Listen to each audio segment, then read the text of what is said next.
you are.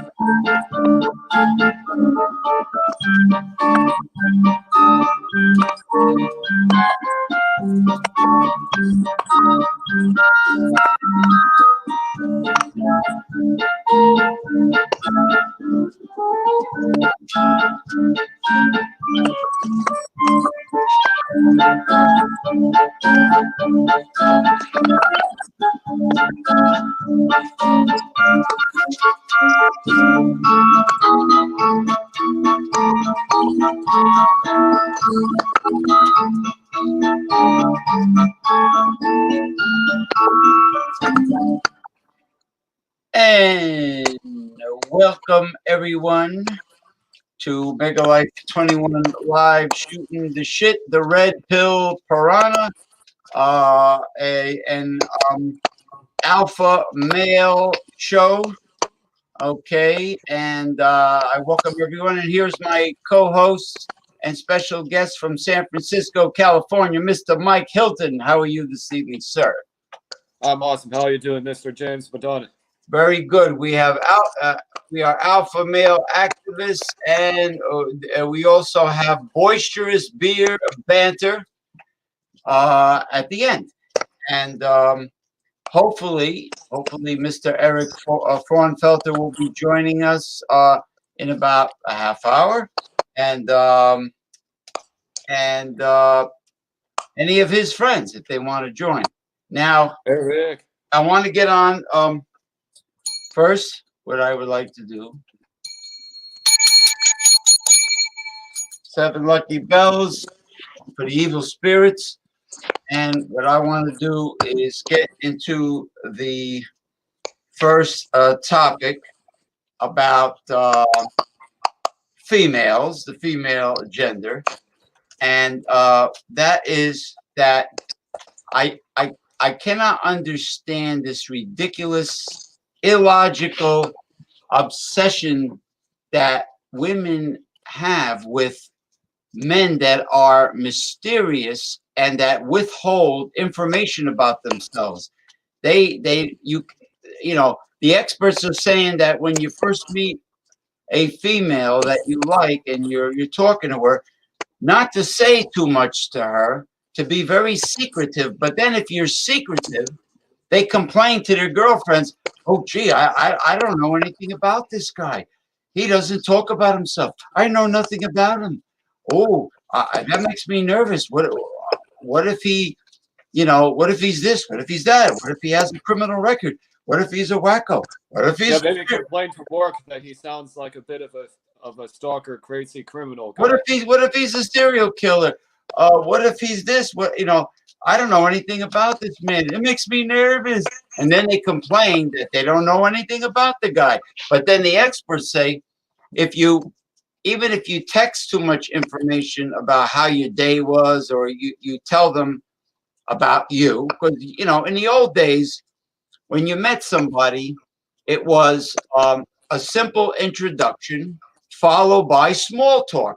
Oh, they don't want that. That's too boring for them. Now they want a man of mystery. You can't tell them much about yourself. That is the most illogical, stupid, dumbass thing I've ever heard. Because no matter how you shake it, Mike Hilton, they always find things to complain about. They're never happy. And if you live with them, if you move in with them or marry them, then they're even more unhappy, and they bitch and moan and complain even more. Now, I won't marry any one person. Yeah, and now there is a situation where they took a recent survey of many females, and being that we have this fake, phony, fraud feminism that they created, that's why men can get fired from their job by just complimenting a woman's outfit or asking her to lunch. They're all anti-male laws perpetrated by the man-hating feminist movement, aka lesbians. Now, if a woman is a career woman or she's self-employed. Let's say she is a real smart cookie and she is financially independent. All these women that are career women, they all want to have a relationship and eventually cohabitate with a man that makes more money than they do. Oh, really? So they don't want it. They don't want an equal. What happened to all the decades past where women were moochers, mooching and freeloading off of men for decades, staying at home, being homemakers? If they have a kid, they have to be home for the child until they're 18 years old. Give me a break. They were homemakers for decades, watching the man, the beta orbiter, chivalrous gentleman that I call the sucker, watching him pay for everything, absolutely pay for everything for decades. It was okay for the man to do that. But now the women are making their own money, even though they're bitching and moaning that they're not equal enough to men. They're bitching and moaning. Hey, if you can do the same job as the man, then you're entitled to make the same amount of money. Donald Trump said it. I agree with him. Do the same job as a man, and then you're entitled to get paid like a man. But now they want the guys to make. They all want the man to make more money than them. Hey, they're high income women. They're career women. Why are they worried so much about a man's income? Why is that such a criteria? You know, a prerequisite to a relationship that the man is making more money than them. Meanwhile, they are the financially independent career women or self-employed, but the man has to make more money. Perhaps they think they're better than men. They should be treated special. And you know why they demand special treatment and they think they're superior? Because of all the beta orbiter suckers that kiss their ass and constantly give them validation and compliments and attention. So their egos are all blown out of proportion. And that's where they get their power from. Michael Hilton, what is your take on this? Say that there's a lot of society, you know, so got defrauded earlier this week by somebody. I thought that it was a real job. It ended up being a scam, and having to peel my way back from that. Society is a huge fraud, though. Society is a huge fraud because, really, in many ways, when you go out, you probably expect things to fall into place, to go according to people's expectations. But the problem with expectations is that they are so oftentimes contradicted by other people's ul- ul- ulterior motives. Ulterior motives. So you could go out and you can meet somebody. Say she comes up to you first. That's pretty cool. You don't have to worry about doing anything weird. But then there will still be this element of, oh well, what is she trying to accomplish? Um, I've had situations where women will, yes, make it seem much like a scam artist that everything is going according to structure. Everything is going according to plan, as the Joker says in the Batman. Everything's going according to plan. But the real issue is that they have a hidden agenda, and you're not going to see it until before or after the proposition, so forth, is to occur. This is perhaps one of the highest forms of fraud in the dating world and in society itself going on right now. Is the as you say, James, the the the quasi-feminist, overly masculine, aggressive, um, maybe a little bit more lesbian leaning. You could maybe argue that, although in some situations that may not apply, but in other situations it's just, the girl is not. It's not really the girl's job to act tough. She can if she wants to, but it's not. That's not really her historical role. It's a guy's job to look after others and to look after interests. Uh, Now you could call somebody sexist when they say this, but yeah, historically one would be the protector while the other would be the provider. And this, And and they seems still women want this. change. They still Women, want this, even though they want equality. They demand equality. They still want the protector. They and they respect the out. hell yeah, they do. Huh? They do. I'm sorry, I can't hear you. Your volume is up. Yes, volume is up. Okay, what did you say? Sorry I've interrupted you, James, but yeah, saying you're right. They do. Yeah. There's definitely a feel that a girl could come up to you first and say a bar or club, but what has she got going that she's not talking to you about, that she's not disclosing to you the second that she comes up? What could be the scheme that is happening that you're not seeing?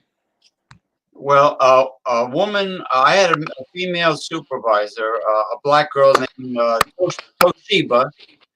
What's that popping sound? It's like a loud bang, bang, pop, pop, pop, bang, wang, bang, bang. Like the Batman show when Batman used to punch out the villains. Bam, pow. I wonder what that is. It's like a loud clicking sound. What you do? No, I hear like a very loud clicking sound. I was wondering where that's coming from. Oh, weird. Yeah, I don't know about any clicking sound. Oh, that's weird. Isn't that weird? Maybe we're being. Maybe the feminists are trying to sabotage the red pill Piranha show. Perhaps. Yeah, they want. They want. They want an alpha man to have sex with. They respect the bad boy. They want to go to bed with. Oh, it's getting louder. They want to go to bed with the bad boy, but they end up marrying the beta sucker, the chivalrous gentleman, Mr. Nice Guy. Why? Because he pays for everything. He pays. He supports her sorry ass. He pays for everything. If she has a kid from another man, she would expect him to be the instant daddy and support that kid, even though it's not his child. She wants her student loan paid off. She wants the rent or the utilities. She wants everything paid off. But she'll marry the sucker, the beta orbiter sucker, and she'll control the beta man.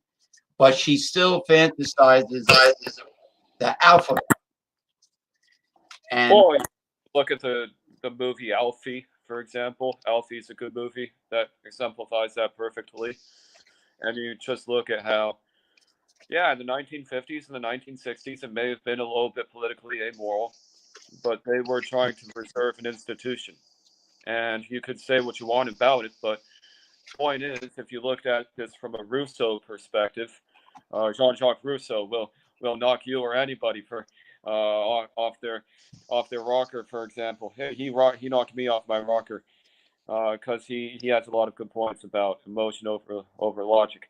There are a lot of even girls now who use logic over emotion when you try to talk to them, and they will be resistant. So they see that you're different from the norm of using the man to try to switch traditional gender roles. They see that, they notice that, they take advantage of it. They see that it's not getting to you, and you're really trying to defend society as it is in a realistic, maybe not today's standards, but a more realistic original paradigm. Where is their cooperation or their compliance all of a sudden? It just evaporates as soon as you say that you're different from the norm in any way, and you try to challenge it in any way, even the dating world now, you will get not even would say rejected, not even by her, but society rejects you. Right. Society as a whole rejects you. Well, they Toshiba usually she told me, my old supervisor, that if a good looking female approaches you with a smile, she generally wants something. She wants something from you. Now, if she's with her girlfriends, she's trying to see what you're all about and check you out, you know. And unfortunately, they like to shit test. That sounded. Someone is sabotaging my show. I'm hearing this weird. It's incredibly loud, like funny sounds, like somebody is like bugging me, or it's wiretapped over here or something. Anyway, the testing is very annoying. When the women test you, it's extremely annoying, and they do it, and then they turn around and they discuss you by whispering to their girlfriends, or sometimes their girlfriends, because they don't have a mind of their own. Their girlfriends will drag them into the ladies' room to talk about you. Either, oh, he seems like a nice guy, he's cute, he's good looking. How is he? How is he? Is he this? Is he that? And then the girlfriends will often, if they don't have a man in their life and no one is talking to them, then they will pussy block. I can't say cock block. They will pussy block their girlfriend and try to sabotage her speaking to you in the bar. How's your headspace? Because as we discussed earlier, a lot of these girls, when they come up, they may even approach first, but for some reason, it's the damnedest thing to me. It doesn't feel like something making my day. It feels like just like a knife just going through. Probably because of picking up on something that they aren't being honest about. Coach Corey Wayne had in his video, his newest video, he had, I think this week, he was discussing with an individual, girls who keep actually quite dangerous things out of their male partner's knowledge. So, girls who are prostitutes or who do work such as that. Um, there are better words than prostitute, but we're on the show, whatever. By the way, No, we have no censorship on my show. They're whores. They're whores. Whore, corporate whore or regular whore. yeah, whore, and Whore. they're dating a guy, but they're also fucking for money when the guy's not noticing it. Uh, so doing that behind his back, and just Yeah. seeing how a lot of guys these days seem very upset because they are just giving too much of their power away. Women, other men, whatever it is, I don't know what the hell this creepy ass shit is. And then, yeah, in a way, I don't blame some women for acting a little bit aggressive, but it is troubling because then if you're going to proposition sex, it has to be fun, it has to be light, it has to be playful. It's become this whole huge, overly serious thing, and it really just happens when it happens. Well, I don't like playing the game, and unfortunately, because women think with emotion and men think with logic, women play. Yeah, go get your pizza. Women play way too many mind games, and the more you validate them, the more you validate them, shower them with attention, give them massive amounts of compliments to blow up their ego. This validation gives them power to control the relationship, to control you, to play mind games. And now we have this bullshit where the high income woman wants a man that makes more money than her, which is total crap. It's hypocritical double standard feminism. It's fake, phony, fraud feminism. They want their cake and eat it. They behave like they're better than us, like they demand or deserve better treatment than us men. And now what you're saying is about women showing masculine tendencies. I see it.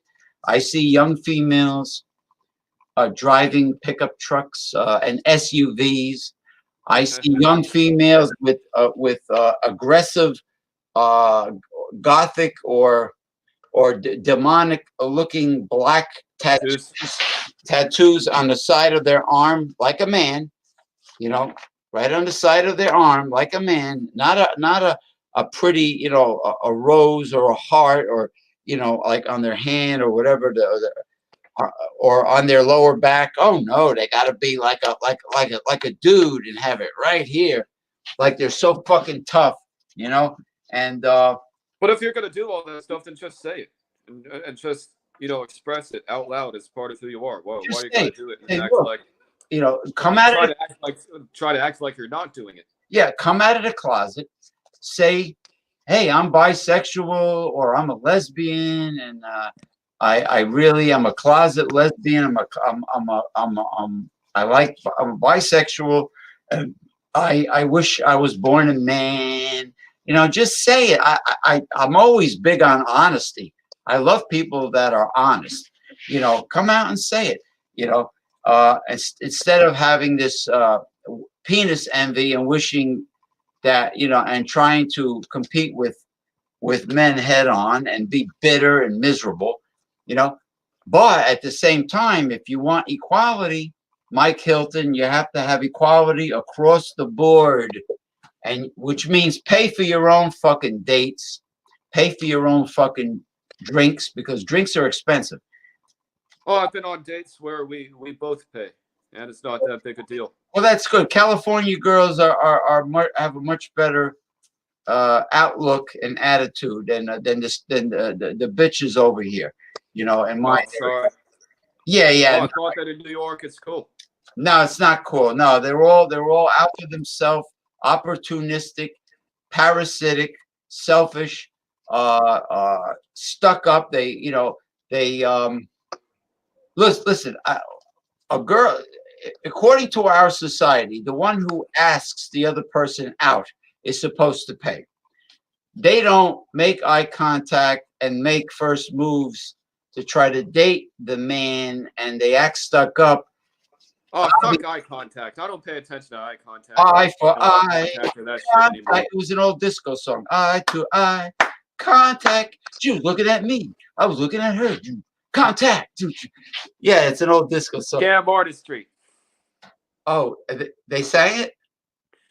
Well, that's what I would say. I mean, it could work, but I don't even pay attention to eye. No, but in society, the one who invites usually pays. So what I'm saying is they're so cheap, and I say this all the time. They have alligator arms. They have short arms and deep pockets, because women are the cheapest motherfuckers that God ever created. So then how do you tell the difference between a woman who say maybe even approaches first, but who has good intentions? She says, what are you going? She says, Mike Hilton, what are you drinking? Oh, you're drinking a craft IPA. What is that again? I'll get you another one. I'll get you one. And that happened the other week, actually. Two girls came up, and they just approached and said something about my jacket. Well, did they? Very simple. Was there an exchange of digits, phone numbers? Anything happen? No comment. Okay, then that means something took place. Good for you, man. Good for you. While you're young, It didn't go that far. Oh, okay. Well, hopefully let's see. Let's see what happens. But good. I'm happy for you in general. That's the trouble. Thanks, man. But that's the trouble with phone number collecting. Phone numbers don't. You know what? Phone numbers mean nothing. Now I've noticed this. when it comes to, let's say, Tinder, which I think is an insane asylum, I think it's a cesspool. Everybody's on Tinder. Phone numbers and texting is bullshit. It means nothing. What means something is reality. Are you going to get together with the person? Yes or no? I refuse to be texting back and forth forever. I'll do it for 1 week. The Maybe. phone is for setting dates. Maybe. I'll do it, maybe not even for a week. If you cannot set a date, even if it's to have cappuccino and a croissant, at a cafe, or you're in San Francisco, you got sourdough everything, which I happen to love. Oh, by the way, I know how to make my own sourdough starter from scratch. I've done it. But anyway, I digressed. Yeah, don't you cook? Oh, yeah. You know what? In honor of you, I'm going to tell people my sourdough starter recipe on the show. So anyway. Oh, your pizza. Where's your pizza? Oh no, I'm letting it wait. After I'm gonna do something after the show, so it's all good. Oh, okay. You have I get one slice though. Yeah, you have a beer? I do not have a beer yet. But I could take you up on the proposition. Yeah, do a beer review, but let's get this crapola, as Archie Bunker used to say, over with. What was he saying? All right, texting is only for setting up the meeting. You can say how your day is. She can say how her day is, and but I don't like the texting is not a personal way to really get to know someone. I rather video chat with them. The video call is a wonderful aspect of technology where nobody could use old photographs on a profile. Oh, legit. Nobody could use fake photographs on a profile. You get to see the real them. They get to verify. You get to verify the woman if it really is her. She gets to verify you. You rule out any scammers from Ghana or Nigeria, using a fake profile. You rule that out. And you get to see the real them. Then when you verify each other, okay, you see them on video chat. Let's say you have WhatsApp. Like, I like WhatsApp. Or, or it could be FaceTime. It could be, if it's an Asian girl overseas, they use WeChat. And you get to verify her. And you get to know her somewhat. Because, everybody hides things, unfortunately. Then you set up the meeting. Now, if you can't set up the first physical get-together within that week, she's just jerking you around. She's full of shit. You don't want to deal with any game. So you cut to the chase. Even if you it's a hustle, right? So can you really get dragged down by the one? Can you really get dragged down by that girl who you met, even though it might not sound fair, but that might happen again in, say, a day or 2 days' time? No. Why would you? Yeah. If you're going to waste your time, then you're probably participating in the male scheme of trying to be merely a provider to women, and you can be their gay male girlfriend, or you can be their best friend, but you'll never get a taste. And that is just so freaking sad. So she may respond eventually, but good luck with everything else in that. With that approach.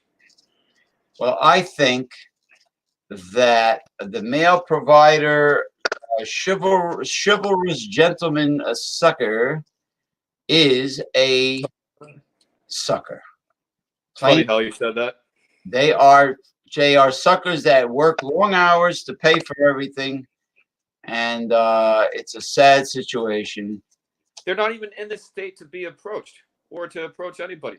And, I was saying this to somebody else last night. I don't want to talk to anybody right now. I feel like I'll just be a joke. It'll be a joke. I feel like shit. Everything feels like shit. And they're like, why not? And I said, it just feels inappropriate. And just you got to recognize that too. Not you, just saying in general. Just Yeah, why? men also have to recognize when they have to walk away sometimes, and they not be doing that shit. They can't. They don't know when to walk the fuck away. I mean, why? If you're an adult and she's an adult, why play any kind of games? I mean, this whole concept of being a man of mystery and not being allowed to tell the girl too much about yourself because it will intrigue her. It attracts Oh, her. I don't agree with that bullshit. This is what all I don't agree with that any day. what the women, the female coaches, and the women that are being interviewed, and the male relationship coaches are saying the women are all telling them they don't want a man to reveal too much information about themselves because they get turned on by mystery, by not knowing about him. But if he doesn't talk and they don't get to know the man well, then they complain to their friends that you're too secretive. Oh, this guy's too secretive. That bothers them. So they complain about that. If I don't know if Kezia Noble would say something like that to people. I think that's really just the financial scheme of the pickup and dating and seduction community. That sounds like bullshit. Yeah, and if you're a beta sucker, or like the girls Tinder say, a chivalrous gentleman that knows how to treat a lady, which is a sucker, that means she's sizing you up to pay for all her bills and you have no right to be alpha and support her little crumb cruncher rugrat kid from another father, and pay off her student debt. And yeah, you're not allowed to have hobbies. Oh, I don't like it. Then the woman will say, oh, I don't like your friends. Oh, I don't care. I don't like your hobby. I think your hobby's terrible. Oh, you don't spend enough time with me. You're not paying. It doesn't surprise me at all that they say shit like that. Yeah, you're not paying enough attention to me. When was the last time you showed how much you care? And then the worst thing in the world, the biggest scam is fine jewelry, like Jared. Oh, he must have went to Jared. Yeah, or K Jewelry, jewelers, or they use the lowest quality diamonds that they get these poor suckers paying thousands of dollars for. It's like really a racket. And you know what? The girls lay a big guilt trip on you, just like mothers. The mothers lay guilt trips on their sons, and young daughters, little girls bat their eyelashes at their daddies to get their way because they want something. You see the correlation between the grown-up female and the little girl that bats her eyelashes to her daddy because she wants him to buy her something at the mall, that something stupid she wants and expensive. She wants her daddy to buy her things, so she bats her eyelashes and looks real cute to be manipulative, to get what she wants. And then when she grows up, she does the same thing to her father when she's 17. I want a car, Daddy. Oh, all the other fathers buy their daughters a car. I want a car. I want this. I want that. And then they do the same shit to the men they date, to the poor suckers they date. And guess what? When the woman becomes a middle-aged post-war cougar, they end up banging the young guy the gardener, the pool boy that comes and cleans the pool, or the male masseuse at the spas that they go to, where they spend their poor sucker's husband's money for membership and pay for the massages. It's the beta sucker husband that pays for those massages, and they end up having sex with the young guy because they're desperate for validation, and they're attention whores. A woman told me the reason why females get dressed up in hoochie outfits when they go out to nightclubs is not to try to get laid. they do it to compete with each other, with other girls, to see. Yeah, like I told you, they're not looking for compliments from guys, just from other women in a way. They aren't. Oh, we are on full screen. Okay. Yes, I respect my guests. Well, yeah, pretty awesome. So, thanks, James. Think they aren't looking for compliments. You can do that in other situations, but they're already there. They'll come up to you. They'll compliment you. Two girls telling me to take off my jacket, probably because they wanted to see my bod because I had been working out. Probably that felt good, and it was natural from the heart. Girls do game too. Girls game too. And it's funny because when they do it, it's such a mirror. It is such a mirror. Almost feel like anything that's out of context or out of the ordinary, like a guy just making a beeline for some lady in a bar, even though she's already freaking there. She's already freaking there, dude. Don't worry about it. Don't know how many times I have to say this shit. It's really weird because that to me is just polarities off. The whole narrative, the whole structure is just off. Well, And I appreciate. yeah, you're right. That's when you're going. That's when you're gonna get scammed. Even if she's not trying to scam you, you almost make her do it in a way. So that's when I'm blaming other guys for what they do.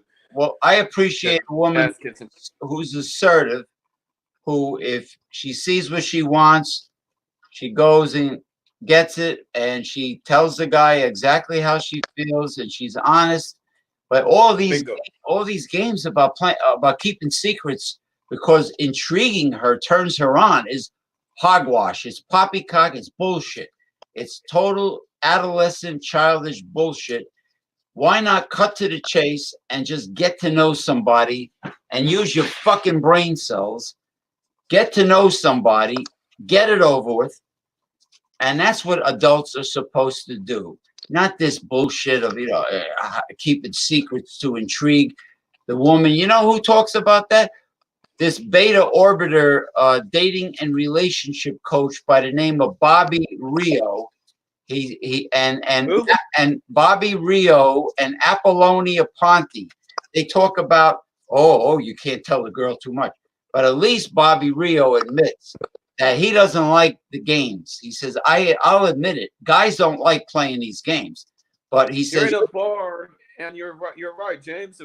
What's the first conversation you have in a bar? It's about yourselves. That's the whole first step. How are you going to get intimate with somebody if you guys don't know dick about one another? That's hey, I'm not going to take. I don't know what the hell that creepy shit is. I got news for Apollonia Ponte and all the chicks that want a guy to take it slow. Here's take it slow. I'm not gonna wait. I'm not gonna wait a month, 2 months, 3 months before I'm intimate with someone that I have chemistry with. A girl should know if there's romantic chemistry from day one. Believe me, the woman knows if you are her type or not. It does not take weeks and weeks and weeks and months, because they want to be intrigued. They want you to hold back information. I mean, no, it's bullshit. They know you if you're her type or not. Cut to the chase. Stop this bullshit of just saying a little bit about yourself, and then the next couple days, don't contact me every day, or wait a few days and then say a little more about yourself, and then you don't have to wait a few days. It's bullshit. I usually just contact within 15 minutes of getting contact. So you're an adult. You're a highly intelligent young man. If she's an adult, thank you. You too. If she's an adult female, she should feel the same way about getting to know you, not over the course of weeks and months, but getting to know you every time you have a conversation, whether it's a video call, or whether it's just on a phone, or what's with all these fucking rules?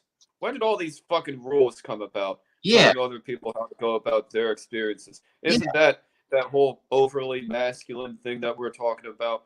You know how when you go to the gym, you deal with a condescending fucking piece of shit Oh, meathead, that's for another example. that's another deal. The girls, people are such jerk offs. They say, "Oh, don't go to a bar to meet a woman. Go shopping." Those women are so in a hurry to go in the supermarket, buy what they want, and leave so fast. They're not hanging around to talk to a guy, believe me. And on top of that, they say go to a gym, join a health club. You'll meet lots of girls. Guess what? The girls are in the health clubs and the gyms with their MP3 player, listening to music with the plugs in their ears, working out. They're not looking at any dudes. They're not having I'm sorry, but if you try to hit up the gym in terms of game, you're going to get fucking reported on the first day. I fucking promise you. they will say this guy's bothering me, right? Yeah, maybe not the grocery store unless you do it too many times and you're doing it too long. You're opening too many sets in one location. And another thing people don't like is the gloater. So if you're constantly number closing in front of other people, they'll think, "Gee, what's this guy's deal? What's he? Is he Yeah. like a is he like a con artist or bandit or robber or something like that?" But you're talking about trying to talk to a girl at the gym, at the health club, who has I don't talk to any girls at the gym. who has the earplugs in, and she's got the yoga pants on with the crack of her ass showing and maybe a little camel toe in the front, and she's working out. She's not even looking at any guys. She's not even looking at any dudes. She's not talking to nobody. She's listening to music and she's working out. Now, the people that say meet girls at the gym don't know what they're talking about, because I think you're right. If you start hitting on people at the gym, on girls at the gym, they're going to report your ass right away. And that is the damn truth. But yeah, so they want a beta orbiter to marry so he can be a sucker and work himself to death and pay for everything. But they don't respect the beta orbiter. They respect the alpha man, the bad boy, and he's the one they want to sleep with. So what happens as time goes by? They end up cheating on the provider, the sucker provider. They'll end up cheating on him and having sex with the bad boy, the alpha man. That's what will happen. That's Definitely true. That's the reality. Now, what kind of pizza are you having, sir? I had Tony's Pizza. Tony's. They didn't give too much detail on where it is. Maybe it's out of uh, Italy or Chicago, but it's really good pizza. It's really cheesy, totally melted, 100% real mozzarella. So the mozzarella is just superb. It feels like a pizza that you got right out of the restaurant. It's just freaking awesome. That calls for a beer review. I'll get my beer, James. Now What'd you eat? as you get your beer, James, what'd you eat? I'm sorry, sir. What'd you eat for dinner on this Friday night? I made homemade spaghetti sauce in the crock pot, and uh, uh, I'm having a new macaroni from Ronzoni with garden greens. It has powdered greens of all kinds mixed in with the dough. So I make pretty good spaghetti sauce. So Nice. I made it in the crock pot, and I'm gonna have more because I made a lot. Now, what I forgot to mention last week was I think the first high quality frozen pizza was Tombstone. Tombstone. Yes, that's being sold in Safeway even. You can get it at Safeway pretty easily. So forget about the cheapo Elios was crap. Mama Celeste, DiGiorno's to me is shit because I had all three. And of course, Encore has got to be the worst frozen food in God's green earth. But Powerful.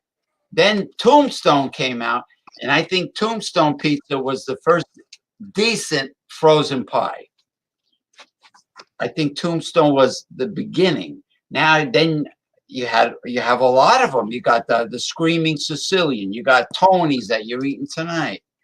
Love Screaming Sicilian. You know about Tony's. I never had Tony's, but I will try it now that you mention it. I will look for it, and because Trader Joe's has lots of frozen pies. Yeah, but do they have frozen pies, or do they have all those healthy ass freaking frozen pies? The ones where you're supposed to be eating healthy pizza. I don't want no fucking vegan. If they have healthy ass, very expensive vegan pies, I'm not getting it because I want real pepperoni on my frozen pie. I want real sausage. I don't want no vegan food. And that's the only problem I have with Trader Joe's is there's a wee bit too much vegan food in there. But anyway, go get your beer. It's time for a beer review. Oh, yeah. And I will do a little entertainment here. Let me see. Where am I? Awesome.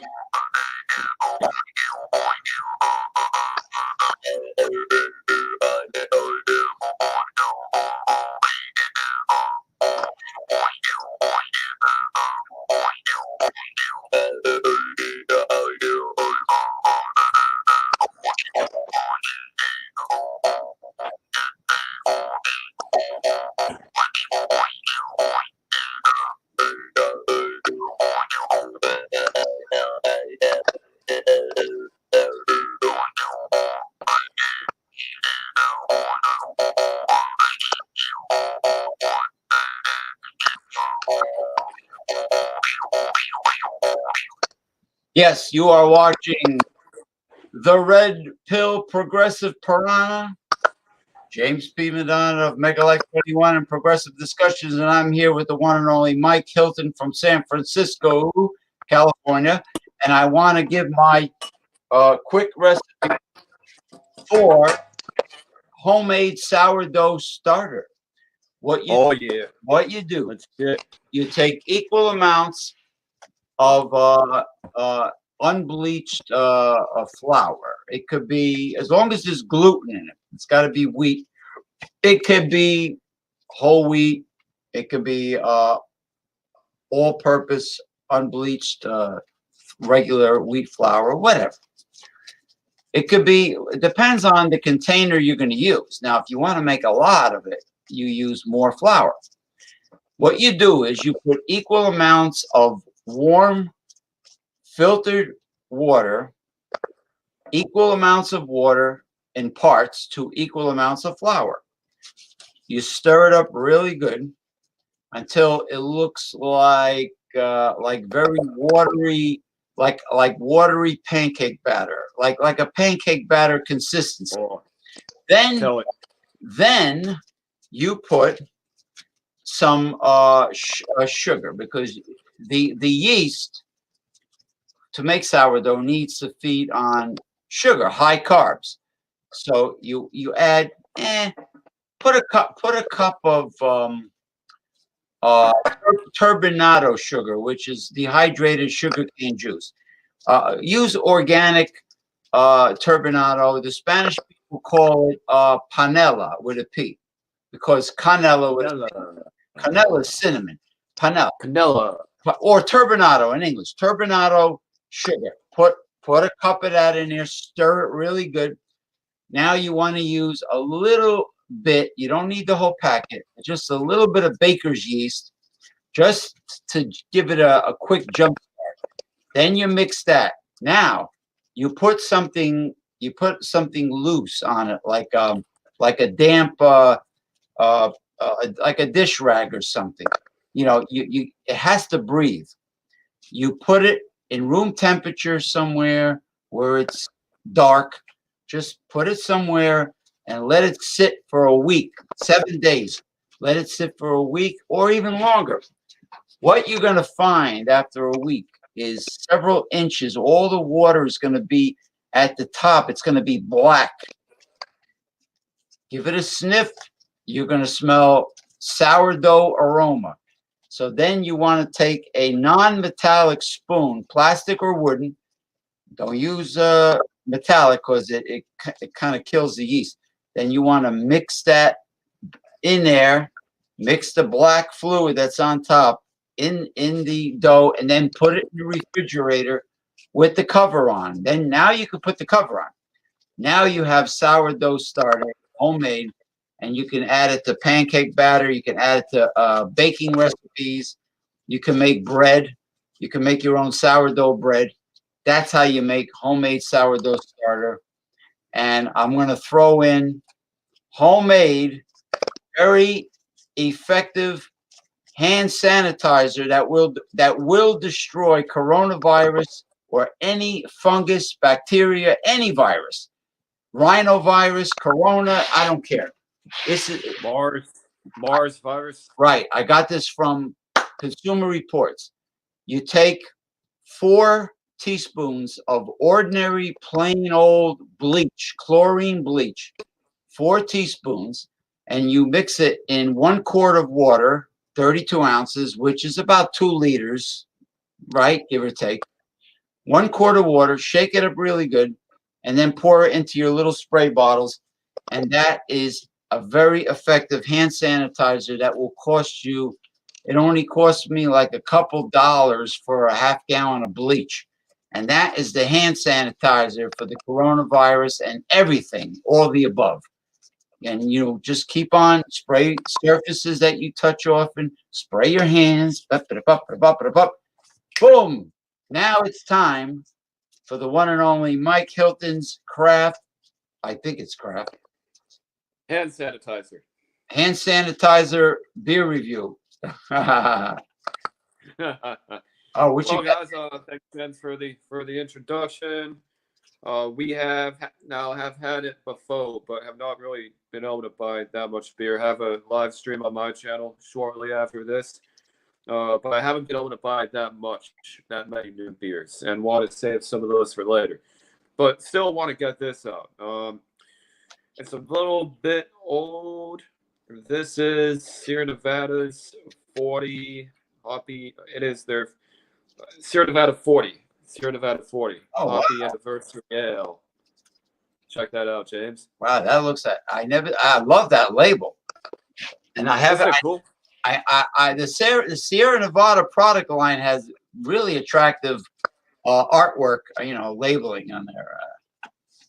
Oh yeah, it's a 6.5% ABV, perfect for an IPA, a singular IPA. At least they disclose IBUs. The IBU 65 IBU, perfect. And always a fan of their smaller, more compact bottles. Look at that. That is pretty. James, don't you like the compactness?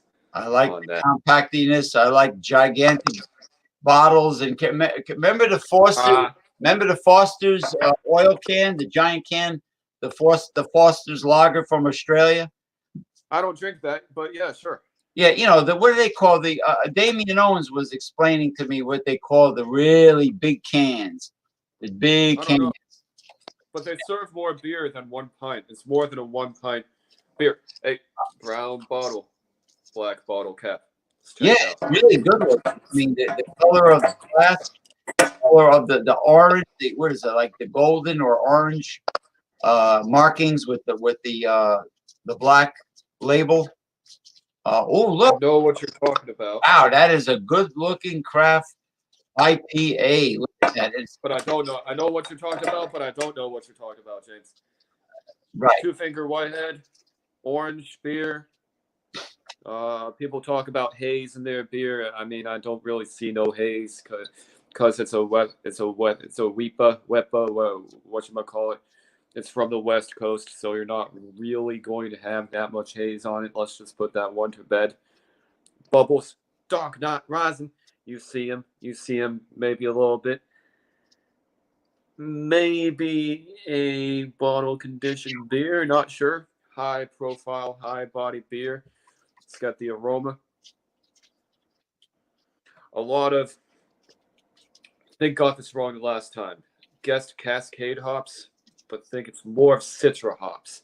Maybe some Mosaic hops. Mosaic hop is a hop that has a real sense of clarity to it.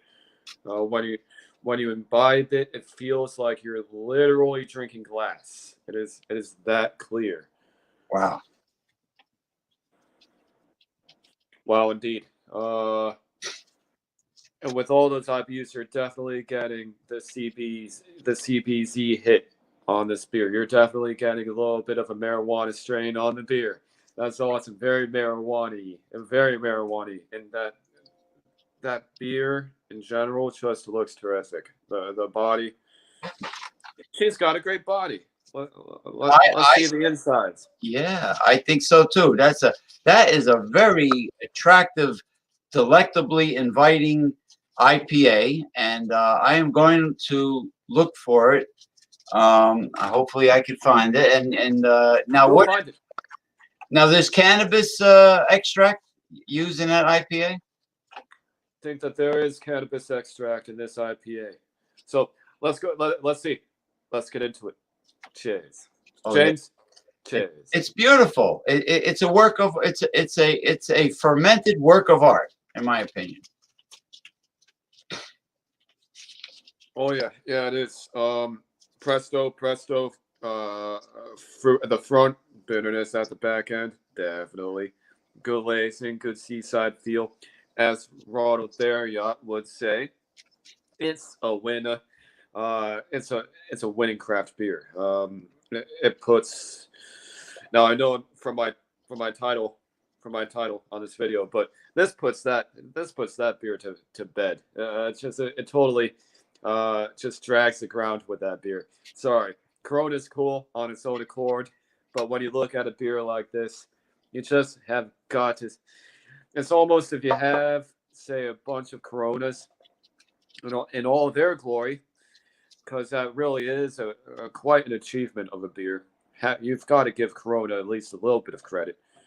Some companies are big for a reason because they know what they're doing.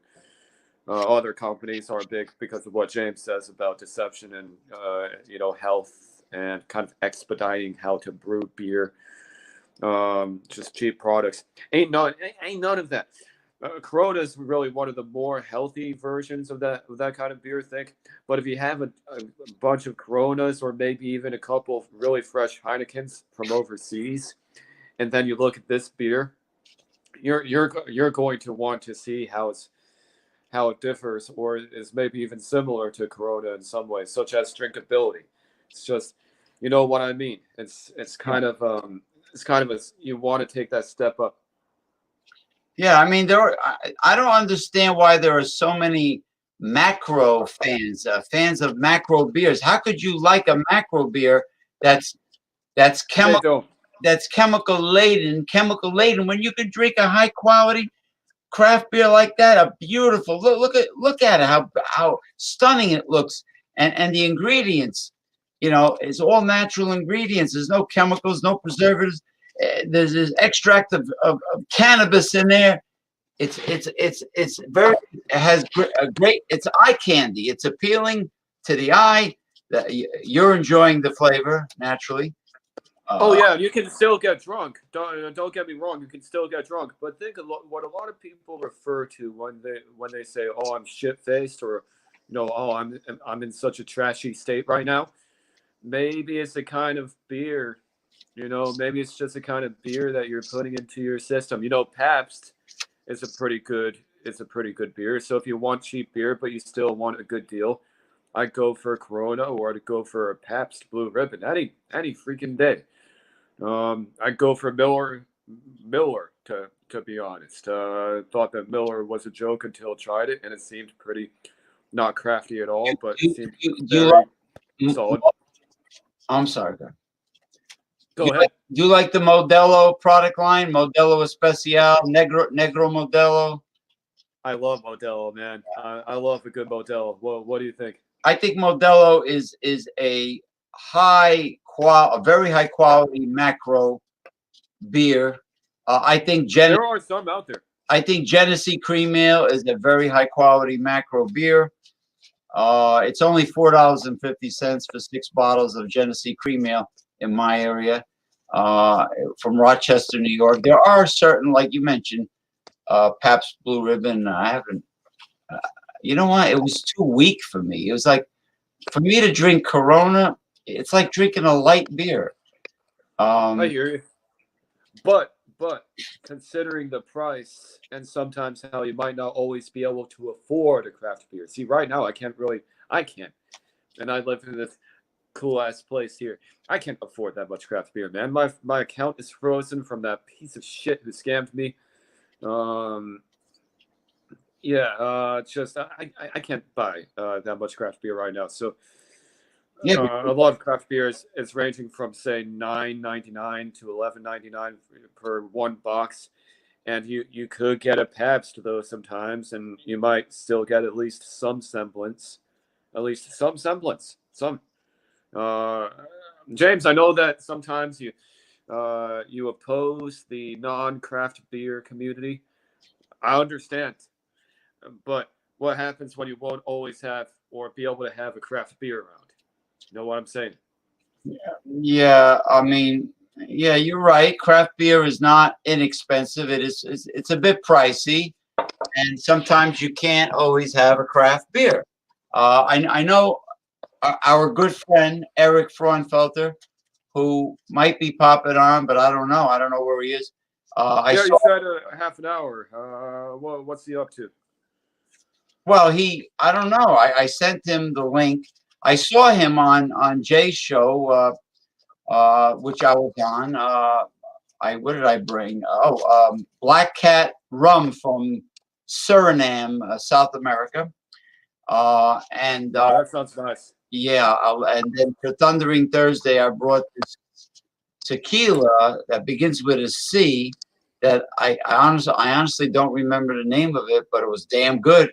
And It you know the thing about craft beer and all these higher quality products. When you go out, of course you're going to be around alcohol. Of course, there's going to be alcohol involved.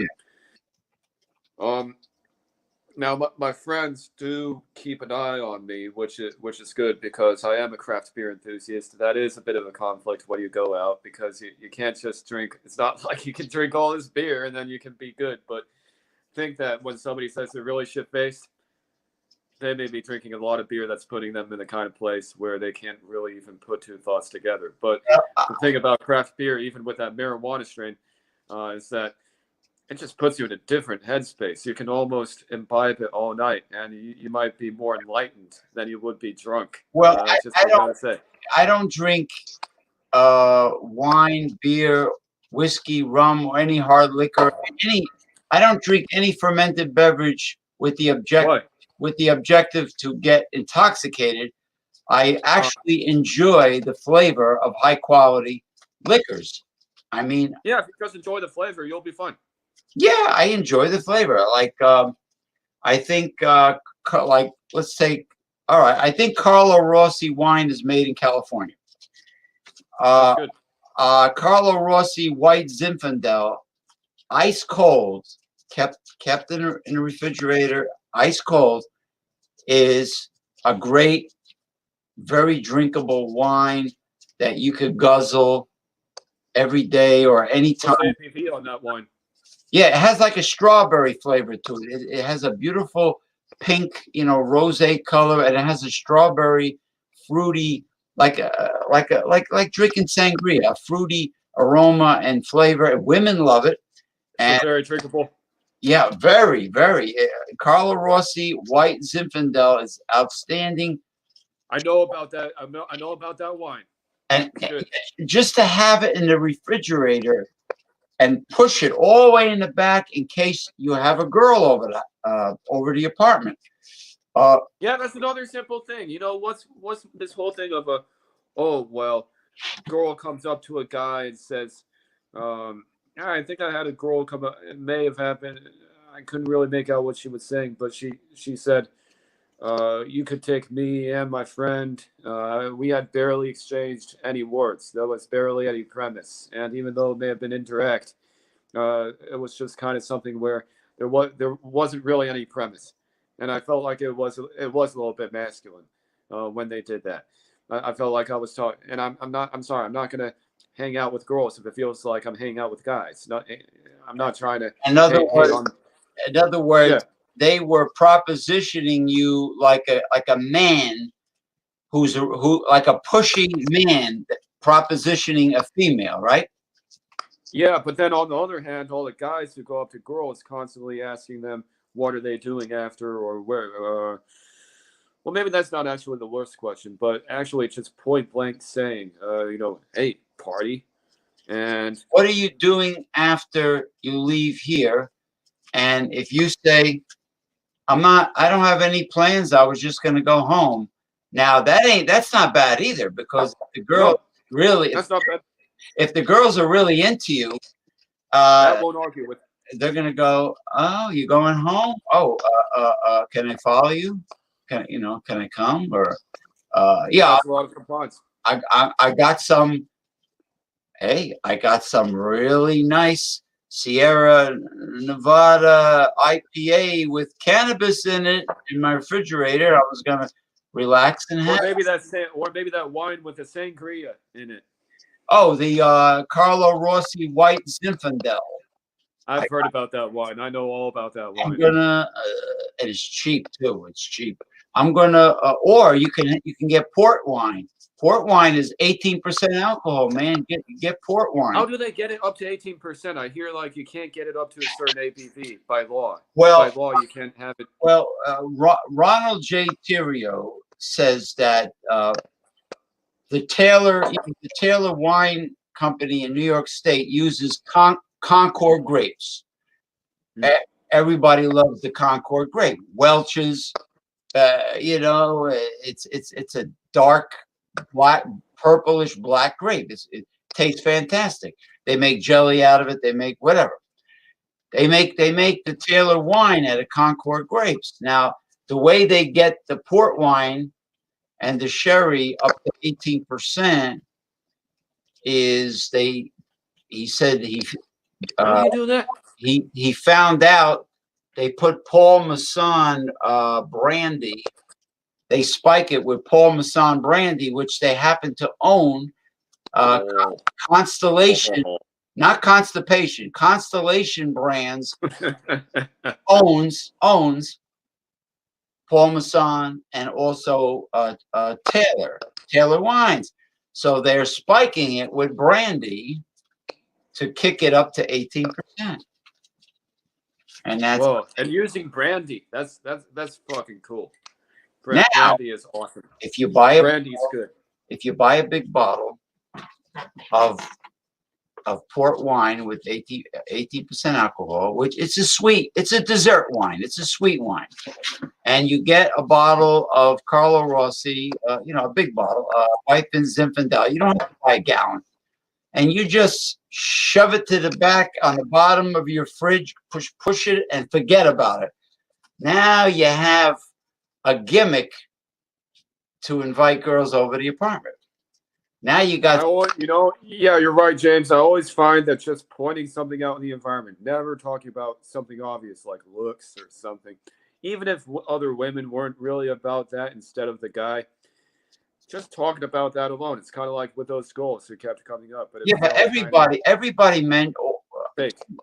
Every Tom, Dick, and Harry mentions a woman's looks. You don't want to validate them. So then, as soon as you validate them, they play mind games with you. Now you know damn well. Right now, yeah. Now you know damn well that alcohol is the best aphrodisiac for a female. Yeah, it's like what they say in the movie Roger Dodger. Roger says, I highly recommend that you watch that movie, James. Roger Dodger, 2002. That's a funny ass movie. And what Roger says is, alcohol has been a social lubricant for thousands of years. What do you think you're going to sit here tonight? That's beautiful. That's beautiful, and he's right. Has been a social lubricant for thousands of years. Not for that's why day game is risky, for example, because you don't have any alcohol present with you. Yeah, and you don't have really a common thing. Now, alcohol is an erection killer for men, but I mean a man that gets intoxicated. But for a woman, forget about it.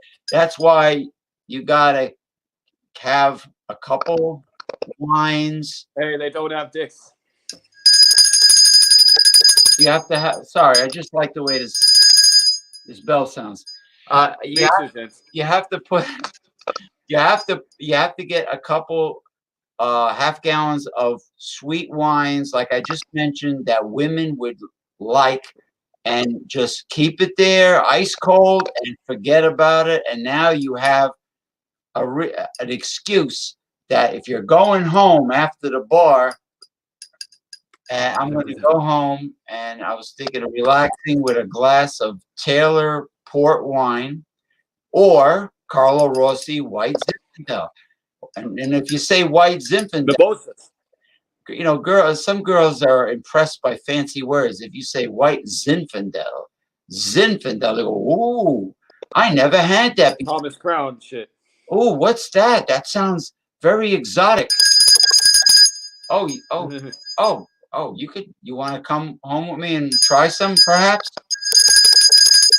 And now you have a gimmick. You have a reason. There you go. You got something to give them. And then they drink it, and they get a little bit buzzed, and then before you know it, they're in bed with you. You know what? I go to a bar. One bar I go to, it's awesome. I feel like all the bars where I live are awesome, but it's just I had felt like shit, and I had been putting women there on the back burner because I felt like it was a lot of ghosting and some stuff going on that maybe misinterpreting it, but just Now, I don't know. In this situation, felt uncomfortable, and the thing is, it's either we're gonna ghost you, or hey, after party after. What's the whole thing about an after party? You just were at a bar for hours on end. Why do you need an after party? You should be good. I'm not trying to give these people shit because I hang out with them. Yeah, why do you need an after party if you're already having enough to drink at the bar you're at? And what James said, it's very simple. Hey, I have beers at my place, and if somebody feels that that's overly direct and it's not direct, actually, that's actually pretty indirect. Because you're saying. They're saying, "Oh, you doing anything after this bar?" Oh, no, I'm just gonna go home and relax and have a Sierra Nevada 40 IPA with cannabis extract that happens to be in the beer, and they're gonna go, "Ooh, that's yeah." If they come, cool. If they don't come, then fine. Right. Now you have, like, you're not saying, would you like to come home with me and drink some wine? You're not doing that. You're saying, I'm gonna go home. You're being an alpha man. You're being an alpha red pill by saying, I'm gonna go home and I'm gonna have one of these IPA beers by Sierra Nevada. And what you're saying is my fun bus will get rolling, no matter who boards it or not. Right. So you're just gonna keep on rolling. You're being independent, and you're telling them what you're gonna do when you get home, and they find that attractive. And if it's an interesting beer or wine, they're gonna be interested. And you're not like being like some horny, lecherous dude saying, "Would you like to come home to my apartment? I got some booze for you." Cringy. Those are the dudes who are trying to do the provider scammy bullshit. So there are some women who do the provider scammy bullshit. Some guys do that shit too, and it's not every guy. Some guys may just struggle on how to verbally word it so that it's really innocent and it's almost taking pressure off. And I understand. I used to be there. And then the chick's gonna turn around and whisper to her girlfriends, "This guy invited me to come home with him." And do you want her to say it in a good way or a bad way? Well, if you ask, "Would you like to come?" I was gonna go home after the bar. After the nightclub, would you like to come home with me and drink and have a few? I'm touching my face. That makes it obvious what. Baseball. Yeah. No, that makes it obvious what your intentions are. You know what I mean, Mike? It's too obvious what your. If the face palm gives me coronavirus, then so be it. So I definitely know what you mean. If you're telling her what you're going to do when you go back to your apartment, I'm going to have the Sierra Nevada 40 IPA, and I'm just going to go home. Bam, you should say that. That's exactly what you should say. I'm going to go home and I'm going to go home. Now, if the follow-up with her is interest, and she's fascinated by what you're going to be drinking, she might kind of invite herself. Now, it makes it all that more easy. It just makes the conversation and the whole damn incident just that much more easy and unscrupulous. Yeah, you're psychologically psyching her out to get her over to your apartment without making it obvious that you want to bang her. Well, people who make that obvious, even women who do that, like what I mentioned, kind of last night a little bit. Those are the people who be scheming, probably. And somebody told me, think twice this week.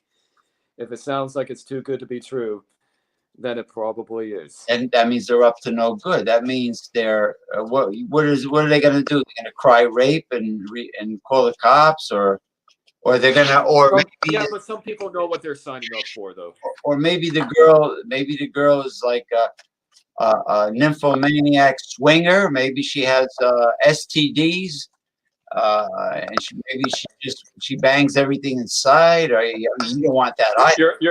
You're very right, James. I have a joke. I really want to tell this joke because I heard this joke from somebody. Okay, hold on, let me full screen you. So, though, thank you very much.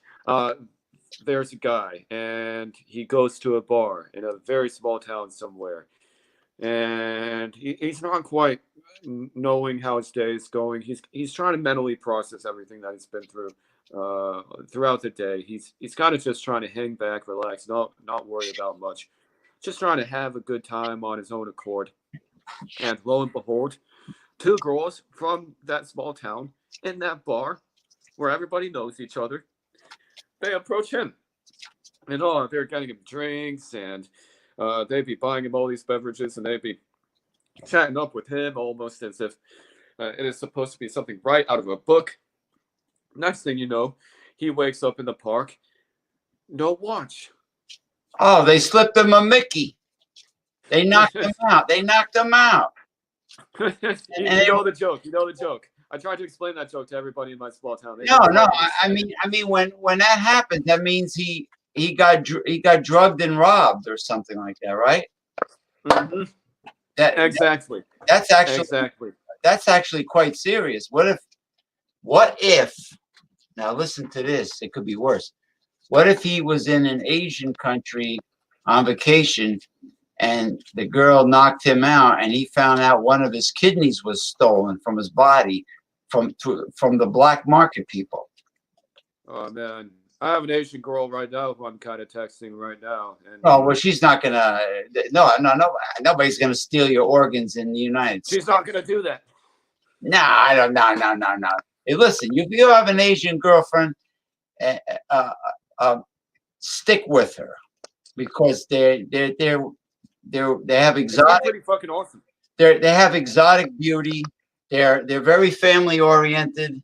They could be very devoted. The only thing is that They're very easygoing. They're very feminine. Well, they're very feminine, like a delicate lotus blossom.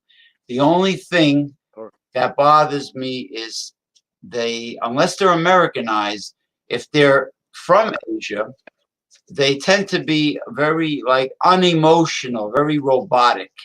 They're not going to go over and put their arms around you and say, "Hey, baby, how was your day?" and start rubbing your back, unless they're Americanized. Or you're I don't know what that means. I don't know what that is. Well, they're very inobvious when it comes to. They're also very They're very inobvious when it comes to compliance. It's very difficult to test compliance. So it's hard. It's hard to read them psychologically. I mean, it's hard. They're difficult. They tend to be a little bit difficult to read. Yeah. Yeah, like in other words, you don't know how they feel because they don't. They're not emotional they're not raised to be emotional women. Like Latin women are very emotional. Black women are very emotional.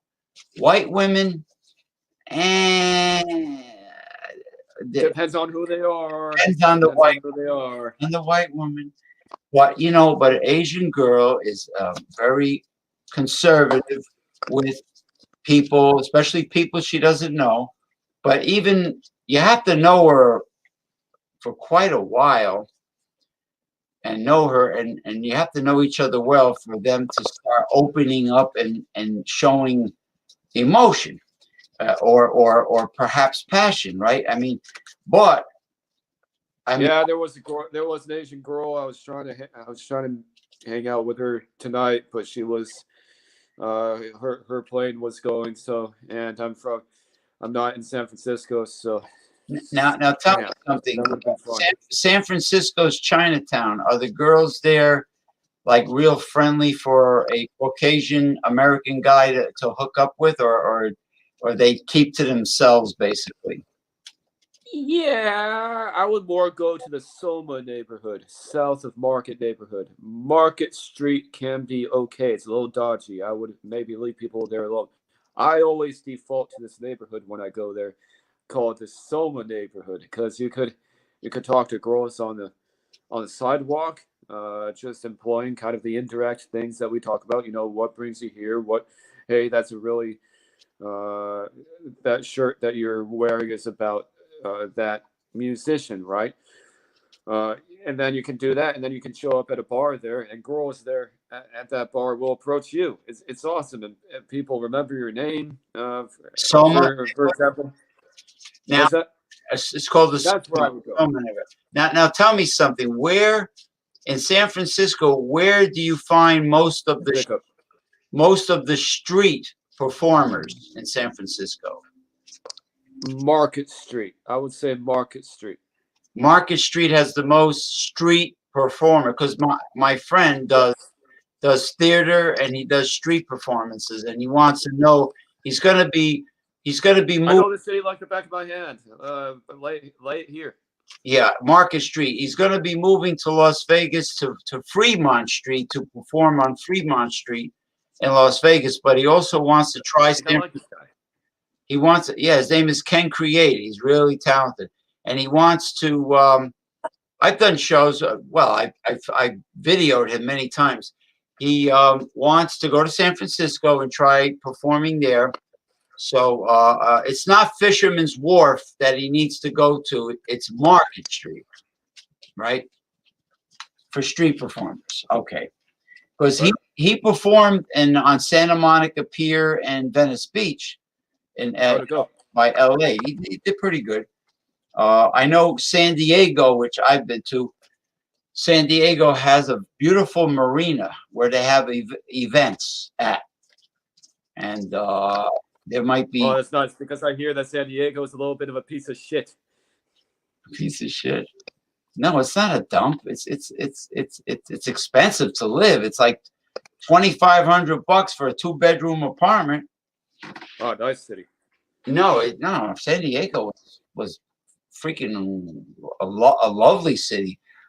Well, who said it was a piece of shit? I mean, L.A. is run down. I heard. Oh yeah. L.A.'s Yeah, Blade Runner 2049 talks about LA being just like the last bastion of hope, and San Diego has been like nuked or something. I think it's kind of the opposite way around. Los Angeles is a cool city, but it also looks like it got nuked. Well, there's It's there's just a lot of homeless people living in tents in Los Angeles. A lot of tent people living in you tents. know what Bill Maher. Sorry, go ahead, Jay. No, I'm done. Go ahead. You know what Bill Maher said about Trump, that if he was president of any third world country, we would bomb it. It's just oh, he's laughing. He's laughing. Donald Trump is an entertainer. Why don't you like him? You're from where he's from. No, You maybe have some views that he has. Why don't you like him that much? Donald Trump when he used to show up on everyone's talk show. He was very he has always been very entertaining all the time. Like Arnold. Yeah, he's an entertaining motherfucker. Yeah. Like Arnold Schwarzenegger. Anytime he's on a talk show, he used to entertain the hell out of me.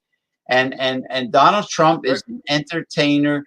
He inherited a fortune from his father. He learned real estate business from his father. His father was a conniver, and he was a slumlord. You know, he used to own apartment buildings, and he would never fix anything in the apartment buildings. You know, and you know, he learned that's because of his take on personal responsibility and how everybody needs to just look after themselves. Yeah, he was a douchebag, like Trump. When Ivanka got married, he did not pay the caterer because he said, I didn't care for the taste of the food, so I am not going to pay for the food. Excuse me, if a caterer catered your wedding reception, you can get sued for not paying for the food. I mean, you know, it's a wedding reception. So Trump said, he probably ended up paying anyway. So Trump says, well, I'm giving you a lot of free advertisement because you catered Ivanka's wedding reception. I'm giving you, look at all the free advertisement you're going to get. So, you know, the art of the deal, you know, wheeling and dealing, like his book. But he honestly, like Howard Stern said, he did not expect to really get elected in 2016. He did it just for the hell of it. It was a challenge for him. He just did it, like, you know, because his ego is big, and he just wanted to do something outrageous, and it turned out he got elected. But he likes the winning. It's the winning of the election that Donald Trump loves. He's not crazy. Oh yeah, I got 304 electoral college votes. No, he's not crazy about being the job of being president because it's not fun. It's extremely stressful. It's not fun. But he likes the winning idea, of accomplishing the goal. You know, the bigger the goal, the more he loves it. So, but what's with Tulsi Gabbard on the other hand? Like, what's with all these politics? Why is Tulsi Gabbard still in it? She can't even. She doesn't qualify to make the debates. Because she keeps pissing everybody off. But why is she wasting her time and money by staying in it? I mean, maybe it's a woman thing. Maybe she's trying. She's for a middle-aged. She's probably middle-aged. She is a doable woman. She's a lot better than a sex. She's okay. A silicone, a Japanese silicone sex doll or blow-up doll. I mean, she's okay. She's no raving beauty, but she's doable. She's doable. A little bit of kind of like that shorter hair that a lot of women do. What's I don't want no dykey. I don't want no dykey short hair. No. I like the long. That's another thing that's great about Asian women. They have that long, shiny black hair, like Lucy Liu. I mean Lucy Liu, like Lucy Liu. You know, the long. Even if they have shorter hair, it still looks cool. So. But I love a lot of Asian girls are getting their hair lightened because they want to look more Caucasian, and they want to look, because where they're from, everybody has shiny black hair, but they don't understand that Caucasian Western men are very infatuated by that exotic beauty. I have a bit of Asian woman fever. I must admit. Yeah. They have the dark eyes. I like the chinkier the chinkier the eyes, the more I like it. I like the black eyes with the real almond eyes. No walnut, macadamia nut eyes, but almond eyes. Very chinky, like Lucy Liu. The long black, shiny black hair, and not a flat ass. They have to have some curves, some. Uh, uh and you know they have, They tend to have amazing bodies. and their breasts not flat as a pancake. They have to have something, you know. But the one thing they do have is, without a shadow of a doubt, they do have tight vaginas. You don't have to reply to that, but they do. Oh well, I've not been able to take an Asian lady home yet. I've met a lot of, and this is one reason why over at that bar I was behaving the way I was, because I was just keeping people on the fucking back burner. Uh, if they keep girls, if they keep acting the same way for a while, I'm just like, okay, we're done for a while. Listen, Wait for a while, and I've not been able to take home an Asian lady yet. It sounds like they can be pretty fun. well, a Latin woman, yeah, Asian woman, Latinos are fun. Asian woman in bed is the opposite of the way they behave. They are very passionate and savage in the sack, but they don't act that way. Now, my advice to you, and this is very important, when you're at a bar, never ever leave your beer or drink on the bar or the table when you go to the men's room. Always take it with you. Take it with you. Because you don't want anybody to slip any drug into your beer or cocktail, okay, and knock your ass out and rob you, okay. So always take it. Don't even bother putting a napkin over your beer and going to the men's room.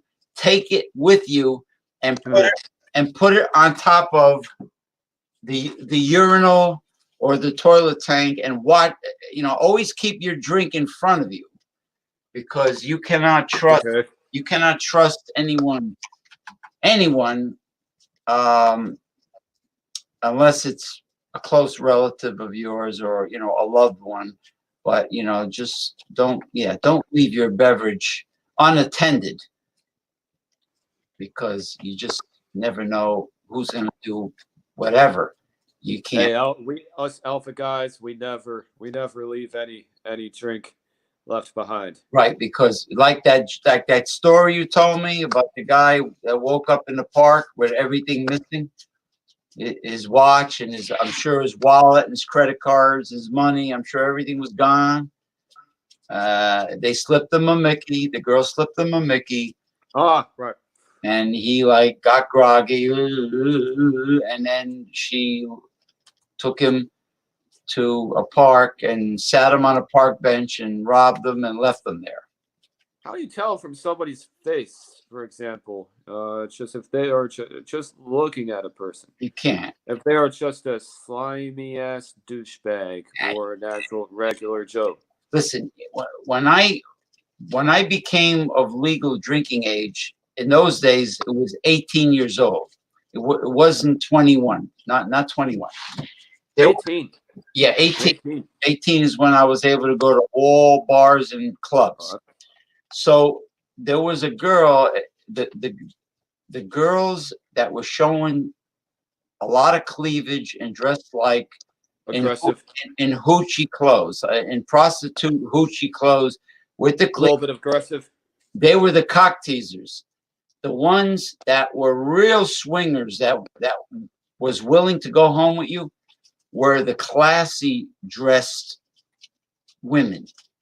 The women that makes sense. The women that had a classy outfit on, or maybe they had a business suit on, or they had the professional women look actually a little bit more approachable, whereas the women who look a little bit more like game are being actually quite unapproachable. Yeah, the women with the short skirts that crawl up their ass and the cleavage, you know, and with the women with everything hanging out, did the least with a man than the woman that was very classy or conservatively dressed. Like she was dressed up nice, but she had a normal skirt on, normal top.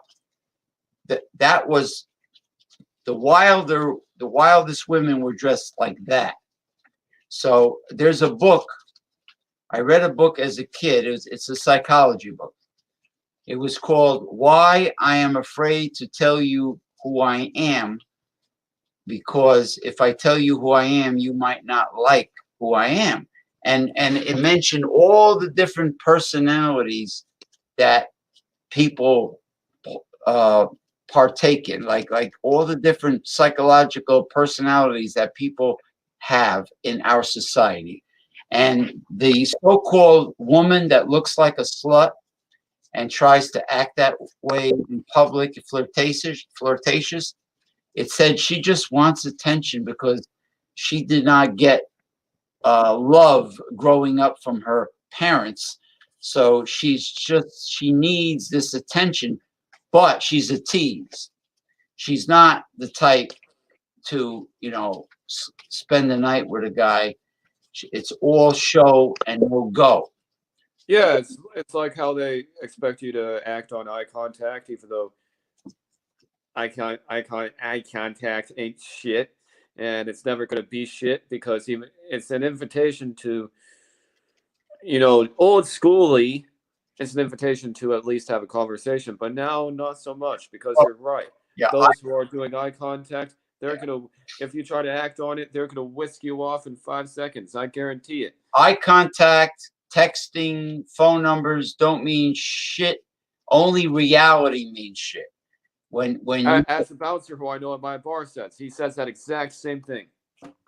you know How do you tell if she's interested in you? If she's actually hanging out with you and having a good time. None of this, as you say, dragging things on, kicking the can fucking down the road in every fucking situation bullshit. now how the word ghosting is that like when a girl gives you They don't respond to you. and she doesn't reply to you? Yeah, I've dealt with that from Yes. time. I So, feel like in maybe other it's words, decreasing a little bit. here's my number. Send me a text. Text me tomorrow, and then you text her tomorrow, and she doesn't reply. Yeah, I got this number. Oh. Yeah. Oh, these guys say, I got a number. I got a number. And then you text Well, her. that scene in Swingers. It's that scene in Swingers. Oh, Whoopi, you got a number tonight? You're gonna fuck it up.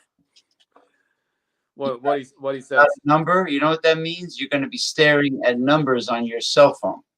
That's what that means. Yeah, I'm trying to keep my cell phone maybe a little bit void of some cell phone numbers, to be honest. Well, maybe just give it to people who I know well. I don't know. They say if a girl is texting you back and forth a little bit too long, like if it's like 1 week leads to 2 weeks, leads to a month, leads to a month and a half, but just lose the number.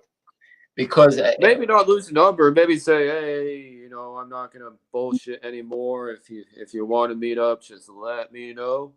Because honestly, sometimes maybe some people are a little bit inspecific about their intent, and just not even saying. Yeah, I would like to do this with you.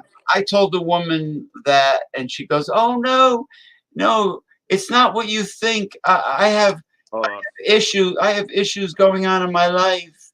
I'm going for red I'm flag. going for physical therapy from a car accident, and I got a job with long hours, and then don't forget." Why isn't she telling you that over dinner, over a nice steak and some beer, for example? What the fuck? Yeah, why can't she tell me about her the pains that her chiropractor's taking care of? Yeah, right. Why can't she tell me that in person? She could be testing you. She could be testing you to see how you're going to handle it. Well, that's what Bobby Rio on YouTube says. Girls test you to see how you're going to handle it. But I would just avoid them. But how am Ignore I? them. Well, Bobby Rio says they want to see if you're going to lose your cool. But what do you do when somebody's full of shit and all they do is trying to see how you handle it? I mean, like, how about this advice for starters when it comes to going to a bar and trying to keep your composure and everything? How about, for starters, just for simple touch, for example, James? It sounds like what you're saying a lot with the whole thing of office politics around game. Just don't even think about game. Don't game. Just show up. Don't bother him. Just show up. Like this girl, she's Dominican, and she lives really not. She lives the one town over from me. It's not that she's far, but she has so many fucking excuses. I says, is it because I'm Caucasian? You're not into interracial dating? She goes, no, I don't want another Spanish guy. They're jealous. They're always jealous, and they make a scene. And no, I want a Caucasian boyfriend this time. I said, well, how come we haven't been to a cafe for coffee and a croissant? How come? Well, you know. Yeah, how do you be more of a priority in somebody's life? How do you stop being the back? How do you stop being the back wheel? It's like, you know, blah blah blah. Let's see. I go for physical therapy because I had a car accident. I work long hours. I got a kid that I got to cook dinner for. Oh, here we go. You know what Coach Greg Adams, the red pill man, says? Don't date a single mother. A single mother is a no-no because she's gonna force that fucking kid on you. And guess what? You're not the Faja. You know. Oh yeah, kind of like the movie Jerry Maguire with the you shoplifted the pootie. No, that's Austin Powers. Austin Powers Gold member. I am not your Faja. You know, Gold member. But you are my father. No, well, he said Faja because he's supposed to be Dutch. You know, he had a bulge in his pants. He had the gold spandex leotards with the bulge in his pants. Listen, the kid is not my problem, which in reality it's not. The kid is not. Don't even know the guy. The kid is not Mike Hilton's problem. The kid is not Ronnie S.'s problem. The kid is not any other person's problem except the mother and the real Faja. Look, it's not my problem. The Faja don't give you child support payments. Get it? You know where he lives? You got his address? You got his phone number? Get a lawyer, drag him into court, and get child support. It's not my problem. It really is not. If you're red pill, other women's children from other men is not your problem. There are some purple pill. There are some purple ass people pill out there though now, and they kind of struggle between the blue pill and the red pill. Well, you know why? Because they feel if they keep sucking up to the girl, maybe just maybe someday they'll get in her panties. That's yeah, but ain't the red pill saying that if you know what's going on in the situation, you would have found a way to accomplish that eventually in the first place? Well, what red pill coaches are saying is, if you're really a woman's type, she is going to let you know, hook or by crook, one way or another. She's going to let you know it, and she's going to give you. She'll let you know. She's going to give you strong signals. I don't pay attention. Here's what I do. I just go to a bar. I don't pay attention, and this helps me. I don't pay attention to any signals. I just leave those women the fuck alone, and I leave everybody kind of alone. Because when you got signals, they were jerking you around, right? Yep. And it didn't go anywhere, right? Yeah, I know. So I'm not gonna wait. Or sometimes maybe it did a little bit, but I'm not gonna waste my time with that. Just how do you tell if a girl likes you? Because she's talking to you. Because she's talking to you. So I only talk to girls who talk to me. From when I was 18 years old until now, on Saturday when I go to a dance club with my friend Ken Create, because he hasn't gone to Vegas yet. When we go to dance club, you know, the young 20-somethings, the young females act the same way that they did when I was 18.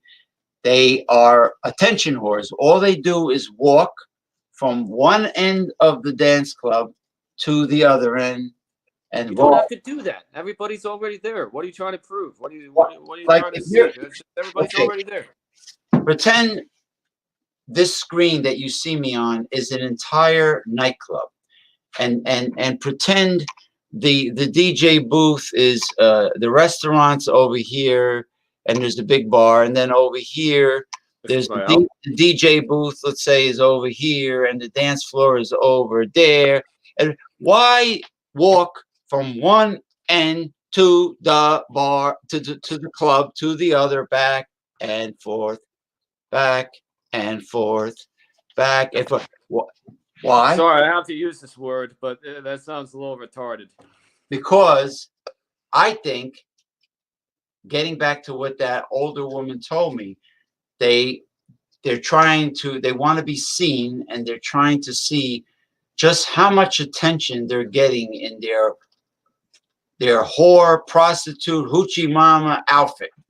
That If they a girl is doing that stuff, but not actually talking to you, not actually even fucking coming up to you, then I can guarantee you, listen, you are getting scammed in some way. Mike, they're not talking to any dudes. They're just with maybe a couple of their friends, and they're drinking and laughing and acting like idiots, talking to their friends, and then they start walking back one corner of the club to the other corner, back and forth, back and forth. Well, don't do that then. Don't do that. No, I don't do it. Do what you're there to do. You know, so fuck you. Don't do that shit. Do it, and they're not like, they're not trying to talk to any guys. They're doing it to be seen because they're so fucking insecure, and their self-esteem, you know, that they need all this attention, but they're not trying to hook up with anybody. But what I do, and it's a waste of fucking time. What my friends do, and what I do, and what other dudes in the club are doing, is they get their fucking drink or beer, and they pick a spot that they like, and they lean against the wall, and they stay there, and they watch these stupid idiot broads just walk back and forth and back and forth. That's exactly what I've been working on. Fucking, it's retarded. I'm not one to really just show shit, but How to Be a 3% Man by Corey Wayne, and he talks a lot about that. All you have to do, especially if you get good like James at this after a while, you've done it so many times, and it's not going to happen every time. That, you know, it's not a free for all, even though it may feel like it is sometimes. Just show up. Just show up. As James says, don't do that fucking circling kind of. Because you know who do that? You know who do that, James? Who do that? Who'd be doing that? Be the vultures. Vultures do that. And sure, they may even respond to you. But what is their angle? What is their fucking angle? Yeah. Some girls will approach me at the bar, but they will have good intentions because I can feel that energy. I can feel that vibe. That's what Corey Wayne talks about. Just now, if being fucking patient, being fucking patient. In other words, be fucking patient. In other words, this Corey Wayne sounds like an alpha male. This guy, I'm telling you, he's not a bullshit coach. He's a fucking alpha male. Now, if Corey Wayne walked into a popular dance club with 20-something chicks from college, co-ed, you know, 20, 21, 22, 23, whatever. He's more a mall guy, I think. He's more of a daytime kind of person, but kind of a mall. But he's a master at the bar stuff. But anyway, sorry, he would go in there, and if he was with a friend, a male friend, he would get something to drink, and he would probably, I'm guessing, watch sports on the big screen TV or something. Or he's doing what he's doing. He's there to do what he's there to do. I am who I am. He's there. No, it's just doing what was already in his mind, not what's there the second that he's there and he turns around and he notices that shit. So he's on plan. He plans his days and nights to do what he wants to do for him, and he does not go out with the objective of trying to pick up girls, ever. And he doesn't do that because he doesn't have to. He doesn't even have to. And it's really weird. You can resent game and you can feel really bad about game. Oh, why does this shit keep happening to me? Why do I keep getting treated this way sometimes? Why is it that, you know, friends, everything feels awesome, but everything else in life feels kind of like shit. But once you start to really do it a lot, and that's why daytime, you know, cold approach, for example, that's more a daytime thing, and for good reason. Because if you want women to talk to you, in a way, it's kind of funny. You do have to talk to them. It's really weird the amount of times I would talk to women who didn't even see me, and then I go to the bar and it's kind of like this nice off switch, and then I just hang back, relax, doing what I'm there to do, I and bet, then the shit just magically just happens right off the bat. Nobody planned anything. but I bet Corey Wayne has what they call swagger. Yeah, he had serious swagger. Some of the coaches talk about the alpha male swagger, where he walks into a building, he's got confidence. He doesn't Any building, he any doesn't building. he doesn't care what other people think of him. He can care less what you think of him. He walks in, he can care less what the girls are thinking of him. He does what he does. If he's there with his friends to have dinner and some beers and watch a football game or a basketball, Girls will go up to that table. I guarantee it. he just doesn't give a shit what other people think. And correct me if I'm wrong. Is that pretty much what swagger is? That's pretty much what swagger is. Let me read the back because I've been working on this for a while. Yeah, hold on. Yeah, I'm very can, interested in what this man has to say. Corey Wayne. He basically teaches when you go out, be it daytime, nighttime, drunk, sober, whatever. Even in daytime, which is more my struggle. But the thing is, he advocates just a whole thing of serendipity. There's such a thing. That's even a movie. I think we forgot that. The biggest issue with the dating world now is that we forgot that shit about serendipity. Isn't serendipity like kind of like karma? Like it just happens, shit happens? Yeah. That's exactly what it is. Just for some reason, I don't know what the fuck this kind of assigned this creepy assigned ass bullshit is in bars, clubs, maybe even a mall or school, for example. Just listen to what this guy says, man. Here's the back. Quote, enlighten the people generally, and tyranny and oppressions of body and mind will vanish like evil spirits at the dawn of day. Thomas Jefferson said that. So here's Thomas Jefferson. He's probably a bit of a day gamer too. He just goes around, and I keep mentioning day game because I feel like that even more than night game. For example, you can just go around, and if you're fucking patient, if you just do what you're already fucking doing with your life, and as he says, and not actually going out looking, as James says too. It'll bode well. It's just all these people looking. It's just you will lead a miserable life because can't tell you the amount of times I went to a mall or went to a street or went to a bar, and it's like, Mike, you got to be focused on your friends. Mike, you got to try to have a good time with what you're doing, Mike. But then I'm just constantly looking and anticipating and agonizing. Nothing ever fucking shows up. Yeah, and oogling. What's that? That word it's a funny word, but oogling is like when a guy is gawking at girls, right? Staring at them. Yeah, it's like, it's going to happen right now. Yeah. They get all anxious and nervous, and because they're checking out girls, or their head is a nervous habit. It's a nervous going like this. You know what the stupidest fucking thing I ever heard in my life? You ever hear of speed dating? It sounds a little bit nuts. Yeah. It sounds like some jerk off lunatic. You know what it is? Where you have a very short, limited amount of time to talk to like a couple dozen women in one sitting, in one like that sounds doable. It's like, yeah, but how do you yeah, but that may be something that's fucking up the script a little bit in a bar or nightclub. It's just everything's just 1, 2, 3, 4, 5, boom, next. 1, 2, 3, 4, 5, boom, next. 1, 2, 3, 4, 5, boom, next. Yeah, but how do you know who likes you if they're gonna speed date with guys? Of course they're gonna be friendly because girls today are friendly with everybody because they just friendly with everybody because they want to be polite. They're just polite. Like yeah, they see how fucked up guys are a lot of the time, and they are in a way they are trying to supersede that. Like they are trying. Like, how do you tell like in the old days, girls were not friendly to everybody, to strangers, especially guys. They were only friendly to guys that they were interested in. But today, you know, you got these girls in college, and they got female friends and they got male friends, but usually the male friends are kind of like real dorky, nerdy geek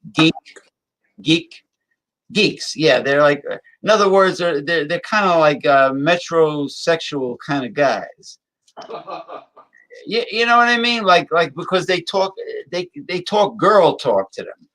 So, you know, maybe they feel they can relate to men like that. But yeah, but even regular dudes, like I was never the type of person that liked to hang out with lots of friends of both genders, because I don't like lots of people knowing my business, and I really don't want to hang out with attractive female friends in a platonic relationship. I'm not interested in platonic relationships. You know, like where You know you what that does is it just kills your chances, and then you're gonna see that girl with some other dude. yeah, because what's going to happen is if you hang out with females in a platonic relationship, then they're going to put you in the friend zone, the infamous friend zone. And once you're friend zoned, it's not easy to get out of it. Hey, I cannot be friends with you, but if you change your mind, then let me know. And then just boom, Oh, boom, boom. oh no, I tell when they say, "Oh, let's just be friends," I go, "Nope, I don't do that. You the man. You the fucking man, James. I cannot be friends with a very attractive female. It's not going to work." Yeah, why? Why? Why do I want to be a platonic friend and elbow bump you or shake your hand or foot or slap you,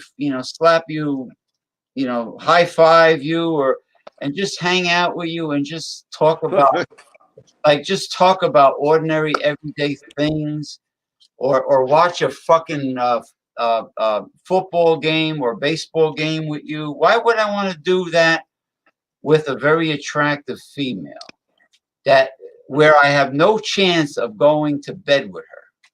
Why would I want to do that? It's wasting my time. I have male friends I could do that with. I don't need. That's what the movies be advertising about. PG-13 male female bondage. I don't need any more platonic friends. I already have plenty of them. You know, I mean, it's insane. I mean, look, I do live shows. That's I got to know people that I do live shows with. These are platonic friends. You know, they're not female, they're guys. I don't want a good-looking female as a platonic friend where she's only going to be my buddy. I have enough buddies. And I tell them flat out, I have enough friends. Why you want to be my friend? So if we go out, what does that mean? You're going to stick me with the bill and I have to pay for your fucking apple martinis? Maybe she doesn't understand guys that well. If she pays, well, even if she pays for her own drinks and dinner, I don't, or coffee or cappuccino, whatever, or muffin or whatever.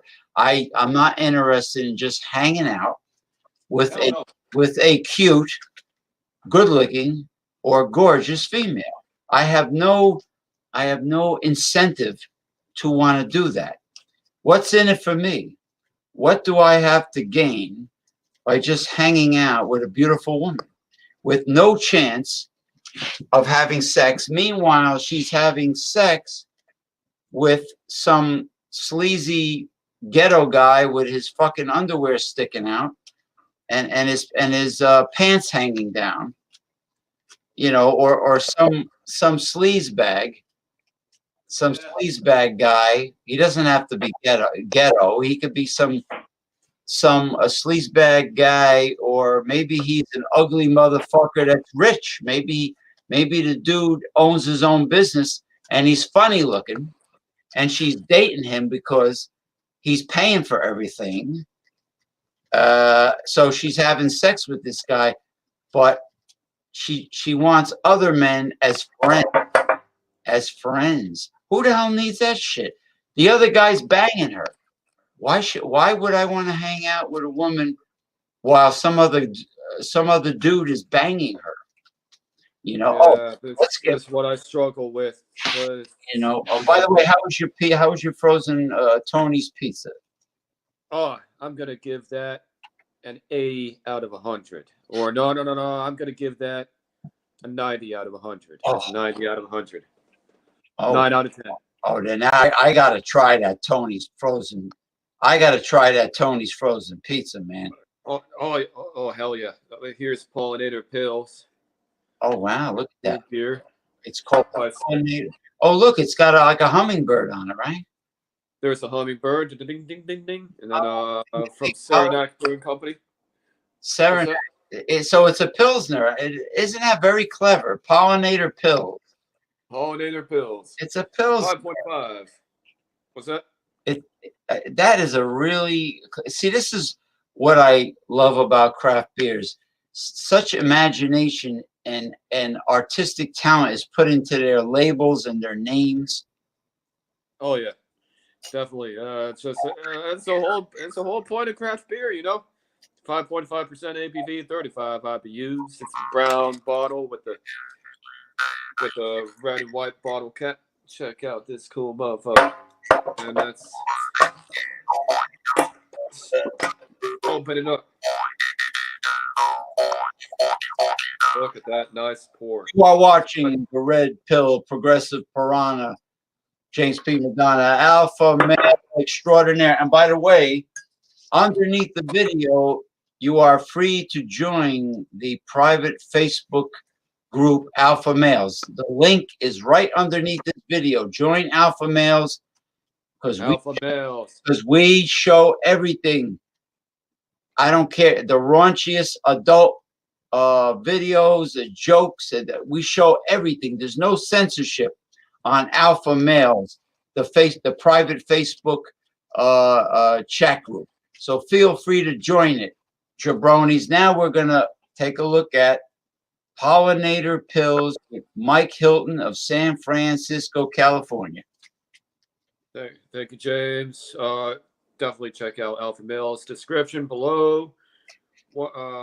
One finger whitehead. It's not even that straw color. It's kind of slightly amber, which is cool, because then it's not going to look kind of trashy.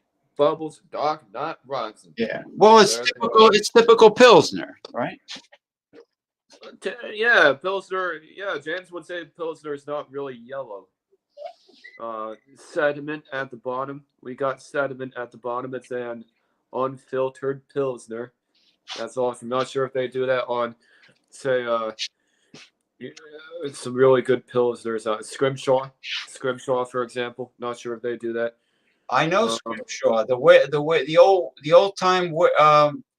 old time whalers used to take whalebone and do artwork on it. It's another classic.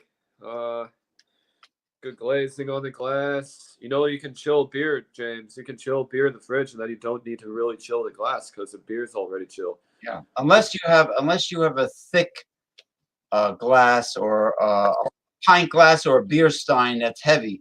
You know, I mean, if you want, you can keep it in the freezer. Yes, but you could. Not a thin one, not a thin glass, because I made that mistake many times and it's shattered. Oh man, oh shit, hate when that shattered, man. But I have a thick, and you know where I got my favorite booze, beer, and wine glass? I got it at the Dollar Tree, a dollar store, a nationwide chain called the Dollar Tree, and it's really beautiful. And you probably have seen it, maybe you haven't, but let me. I've seen the dollar store, not that though. No, let me show you. let me show you the glass. It's really awesome.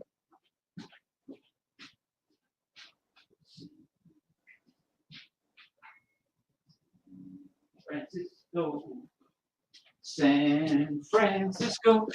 Now, I'm just singing that song because the Village People sang a song called San Francisco. San Francisco. Or San Francisco. Now, this, Whoa, nice. look how thick it is. That's legit. It's not going to shatter in the freezer. Now, look at this beauty. This is not plastic. This is $1 from the Dollar Tree. Look. That's from the dollar store? That's from the store called the Dollar Tree. Look, it's got the acorns.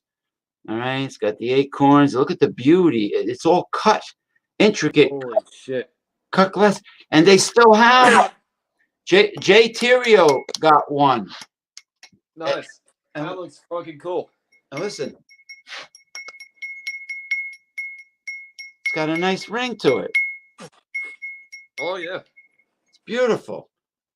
That looks absolutely brilliant. You know what? I'm gonna get the bottle of Black Cat rum and pour it in here. So you're not drinking by yourself. that glass looks awesome. Let's get the aroma on the pollinator. A lot of honey, some peach. Maybe a little bit of not coconut. That's not really a Pilsner thing. Yeah, honey, peach. Makes sense. Maybe some citrusy notes going on.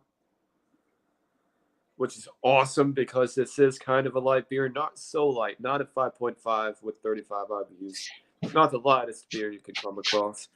But it's still a beer that looks sessionable. Let's go ahead. Cheers. Oh, San Francisco. San Francisco. Presto. Fruit at the front, bitterness at the back end. That looks good. Black Cat. Good lacing, good seaside feel. Black Cat from Good Lacing? Yeah. Yeah, the lacing's good on the glass. Oh, hold on.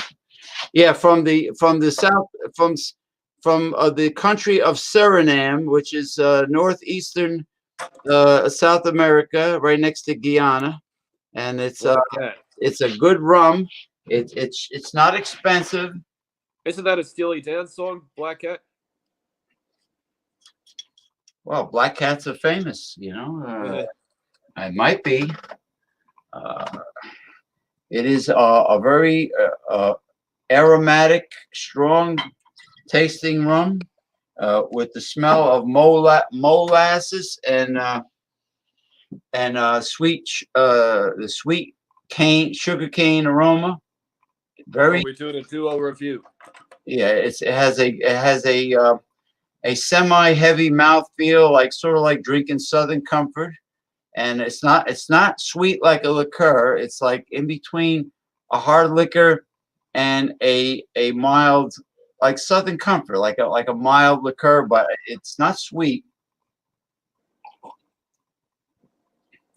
This is perfect for mixing, like making daiquiris or eggnog or pina coladas.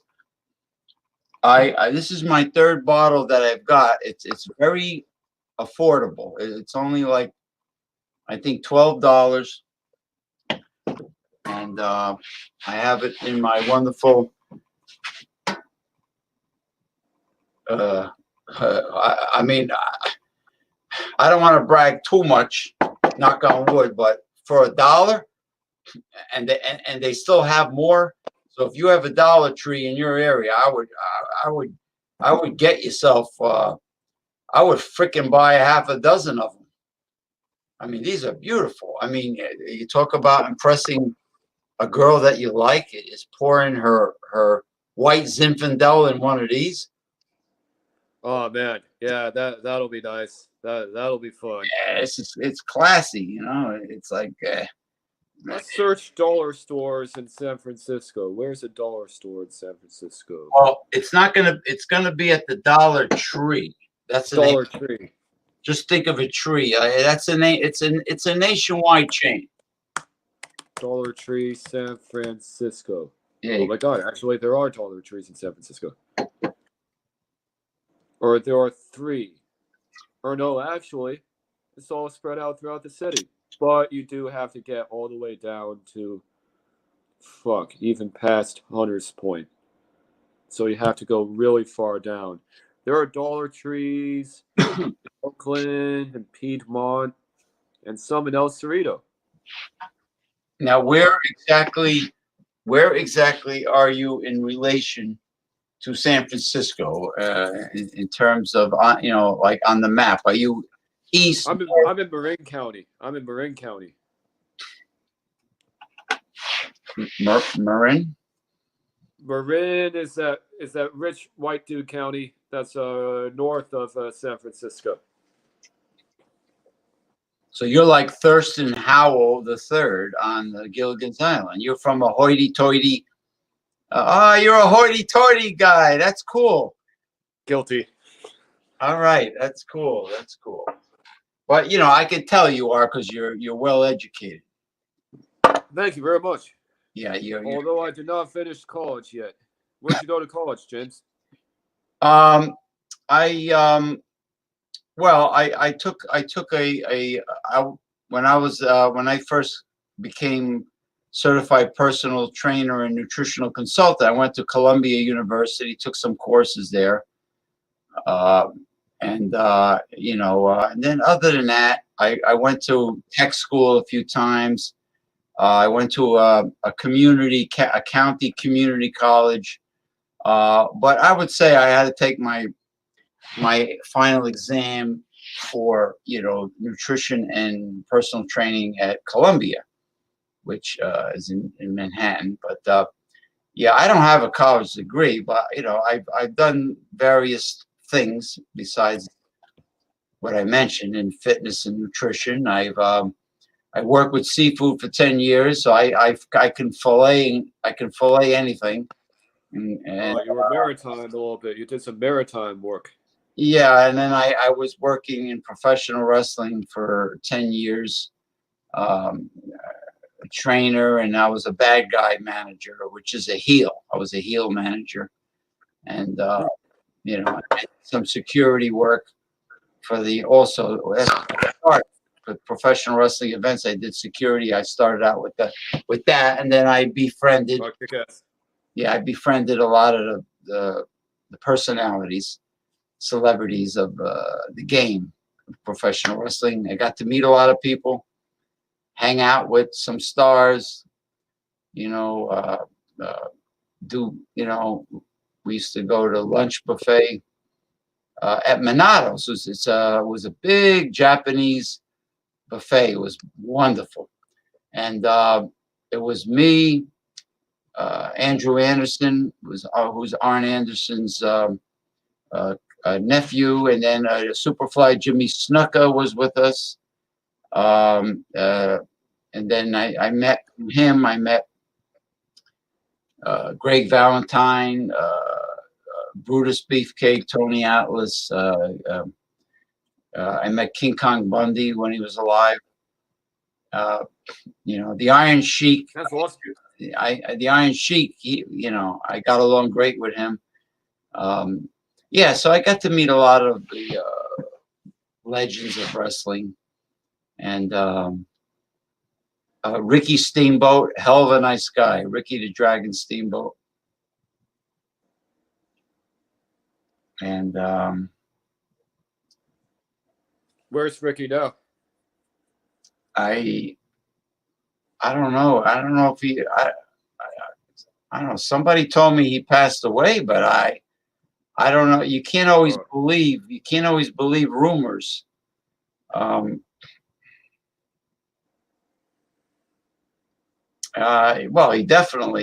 He's not. Well, he stopped wrestling because he had herniated discs, injuries, herniated discs, and he owned some gyms in Charlotte, North Carolina area, and he sold them. But I don't know. I don't know if it's true, if he passed away or not. I have to verify that, but that would be horrible. because he was a pretty decent guy. Jimmy Snuka, he was always great to me. I was at the promoter's wedding reception, and he was right next to me at the table. It was Jimmy Snuka, his daughter, and I was dating a Colombian girl at the time, so she was on the other side. And Andrew Anderson and the Heavy Metal Maniac was there, and a couple other wrestlers. But it was good. It was in some exclusive catering place in Short Hills, New Jersey, which has a very upscale country club, Short Hills Country Club, and with the golf course and everything. But is there a country club in your county with golf course and everything? There's country clubs. I know one in San Geronimo. Country clubs in Marin County. Searching that now. I know Southern California. I know someone who lives in the Mission Viejo, which is south of LA, Mission Viejo Country Club. And there's Marin Country Club in Novato, there's Meadow Club in Fairfax, and then there's Lagunitas Country Club in Ross, California. And that's kind of fucking funny because Ross, California is a fucking boring ass, small ass, barely any business ass. You mean it's a one-horse town, is what you're saying? It's a one-horse town. It's a one-horse town. Hey, to admit, it looks nice, but it's a one-horse town. So at night, there's no nightlife, really. I wouldn't even go there for like a bar, because if you go to the bar, it's gonna be like everybody's gonna shoot up and be like, holy shit! It's just can't have that. No. Pollinator pills, man. This beer is awesome. Giving the 40 by Sierra Nevada. The 40 by Sierra Nevada. That is a 99 out of 100. Really love the ABV. It's perfect for an IPA. The IBUs are perfect for the IPA too. Just keeping it at least 65. 65 on only 6.5, 65. That rhymes. So it's kind of a nicely coagulated beer. It's just a beer that makes sense. Pollinator pills, that makes a lot of sense. It's even fresher than a Scrimshaw. Would say, even though Scrimshaw is fucking fresh, this is really citrusy. It's really juicy. Give it a little bit smoky too. Very nice. Gonna give it maybe a final overall score. Have had it before, but really quite impressed by this one too. The beer is kind of making me kind of simmer down now a little bit. I'm getting a little bit because I had an IPA before this. 5.5% ABV. It says a crisp and aromatic Pilsner lager brewed with the most floral New Zealand hops. So they're importing hops from New Zealand. Wow, that's gonna up the score. Wow, New Zealand providing flavors of citrus peel, not even citrus, but just citrus peel. Because citrus can be, James, citrus peel can be kind of like the sugarification of a lot of beer. Well, there's oil in this. They call it zest. Citrus peel or zest. It has a higher concentration of oil. Whether it be lemon peel, orange, whatever, grapefruit, there's a lot of oil, and in the white part of the peel, there's high amounts of bioflavonoids, which if you take vitamin C, the better vitamin C's has bioflavonoid complex. So that's why a lot of people drink citrusy beers, because they get all that flavonoid and everything. Now, did you know that if you're not feeling well and you're making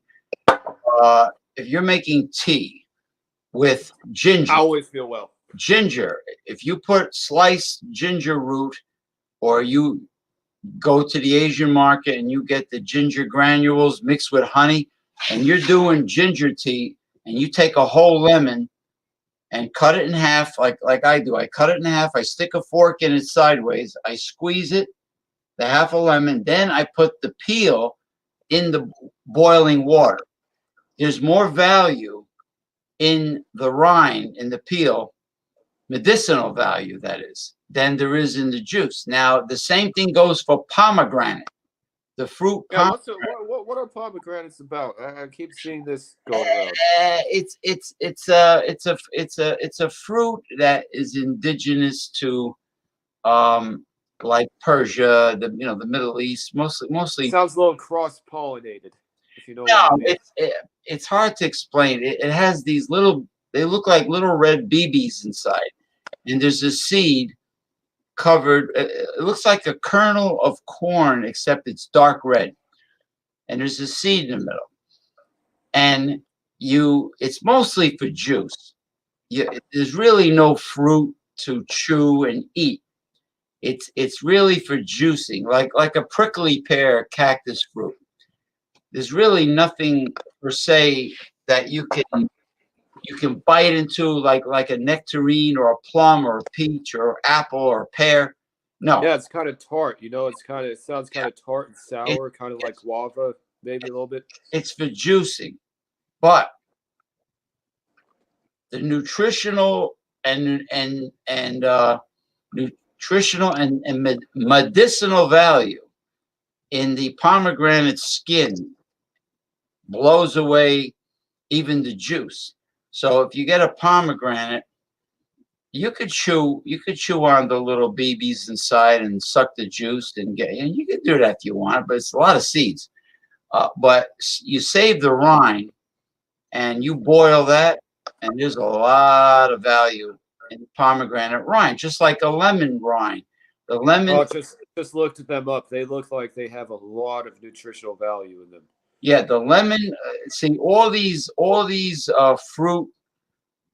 fruits that have thick peel, that are not known for like a, what do they call it? A hand fruit.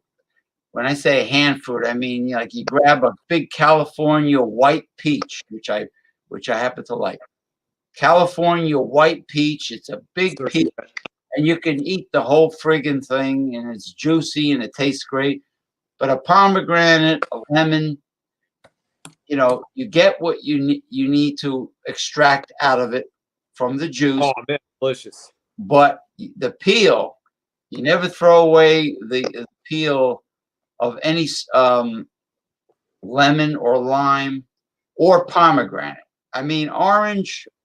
James, you know all this, and yet you're having to deal constantly with a lot of people in social situations who act like they know everything that they're talking about. How come you just don't go up to them and say and tell them what you know, even if it's not about game, for example? You know how many about, like, cooking, for example. You know how many people whoop their ass? The people I run into in person and online that don't know what they're talking about, and a lot of them are full of shit, and it's like, it's exhausting to try to, unless somebody says, James, could you tell me about a certain subject? Do you know anything about this subject? And they sincerely ask me to tell them for advice or anything. Like, let's say you said to me, I've been reading up on nutrition, and I'm interested in what is natural vitamin E compared to synthetic vitamin E. And you said, James, could you explain to me? Do you know the difference? I go, you damn right I know the difference, and I could tell you all about vitamin E. And no, seriously, I could. And I will tell you all about how to tell synthetic vitamin E from natural vitamin E. If you sincerely ask me about a subject, I will respectfully tell you everything I know. But if somebody's being an asshole because they're a know-it-all, then I'm not going to waste my time and my energy. It's like trying to understand people, like unless somebody really wants to know. You're wasting it, like that gentleman, that book that you showed me. Unless someone has a sincere interest in what's in that book, I wouldn't talk about it. I would read it, learn from it. I think that book was fantastic for this show. Actually, I think this entire show was a very powerful, informative, entertaining show. It really was. This blows away the other show we did on Red Pill on Friday night. This blows. This is the best show we've done. I mean, you gave Always room for improvement. it's a vast improvement. I don't know what happened to Eric Fraunfelter. I don't know what happened to the man. I sent him. Not caught up. I sent him the link, and you know, maybe he thinks, maybe he just wants to talk about beer. I mean, which is fine. I would just let him talk, and he's really a smart guy. I mean, he really does. That dude is freaking smart. No, he really is Good very face. intelligent. Yeah. Yeah. And he could talk about politics. He can talk about many things. Rock, heavy metal rock. He's a great. You remember when Iron Maiden. you tuned? You got it. Your guitar's not tuned yet. The acoustical guitar. A little more. A little more. A little more. A little more. Remember that? Yeah. And that was awesome. yeah, and you had a Fender. A Fender. You have a Fender. Yeah, I just have I don't have even a Martin right now. I used to have a Martin, but now I just have a good old classic Fender. And the thing about Fender, it's a bender. No, I'm just kidding. I'm just kidding. It's a famous acoustical guitar. That's all I know. Oh yeah, Pollinator Pill's gonna give that one a 97 out of 100. It's a 97. It's pretty good. Now, can you play songs on your Fender yet, or are you still taking lessons? I can play some songs. Can definitely play some songs. Yeah, I mean it's a little late. Why were you looking to hear some songs? Well, it's a little late now for me, but I would love to play my African djembe drum while you're playing your acoustical guitar. We should set that up for the next time we do. Definitely. That would be interesting. Yeah. Okay, guys. All right. This is episode number 2 of the Red Pill Progressive, and James, Madonna, and I have been discussing, bar and club game, and we've been discussing everything. We talked about frozen pizza, the beer, pizza, relationships, dating, women, what not to do, what to do. Actually, what better combination than beer and women? What's a better thing to talk about in a video? Well, you know what craft beer goes with, and fine liquor. It goes with alpha male, because alpha men appreciate a great craft beer. They do, and or hard liquor, and women. See, the problem is, like, when you first meet a woman, you start dating her, she's really nice to you, but then the longer you date her, and then if you move in together, that could be a huge mistake. Then she starts complaining, and she starts getting bossy and telling you what to do, what not to do. I don't like your friends. I don't like your hobbies. You don't pay attention to me. When's the last time you showed how much you care? You don't do nothing for me. Wah, wah, wah, wah. Yeah, that's what happens. Like, the longer you know them, the more they bitch and moan. So I hate to say it, but everybody I know, it happened. It happened to me. Happens to my friends, and that's just the way it is. Red pill. Men going their own way, free agent lifestyle is exactly how it sounds. that man uh, that on the book, he has the right idea. You just keep doing your own thing, whatever that happens to be. Me, I used to do a lot of fishing. I like fishing. Maybe I still got I got tons of lures. I have my fishing pole. We got saltwater fish. Maybe a female fisher will show up at your location. Yeah, actually, an old man with her adopted Asian daughter was fishing, and she was real friendly.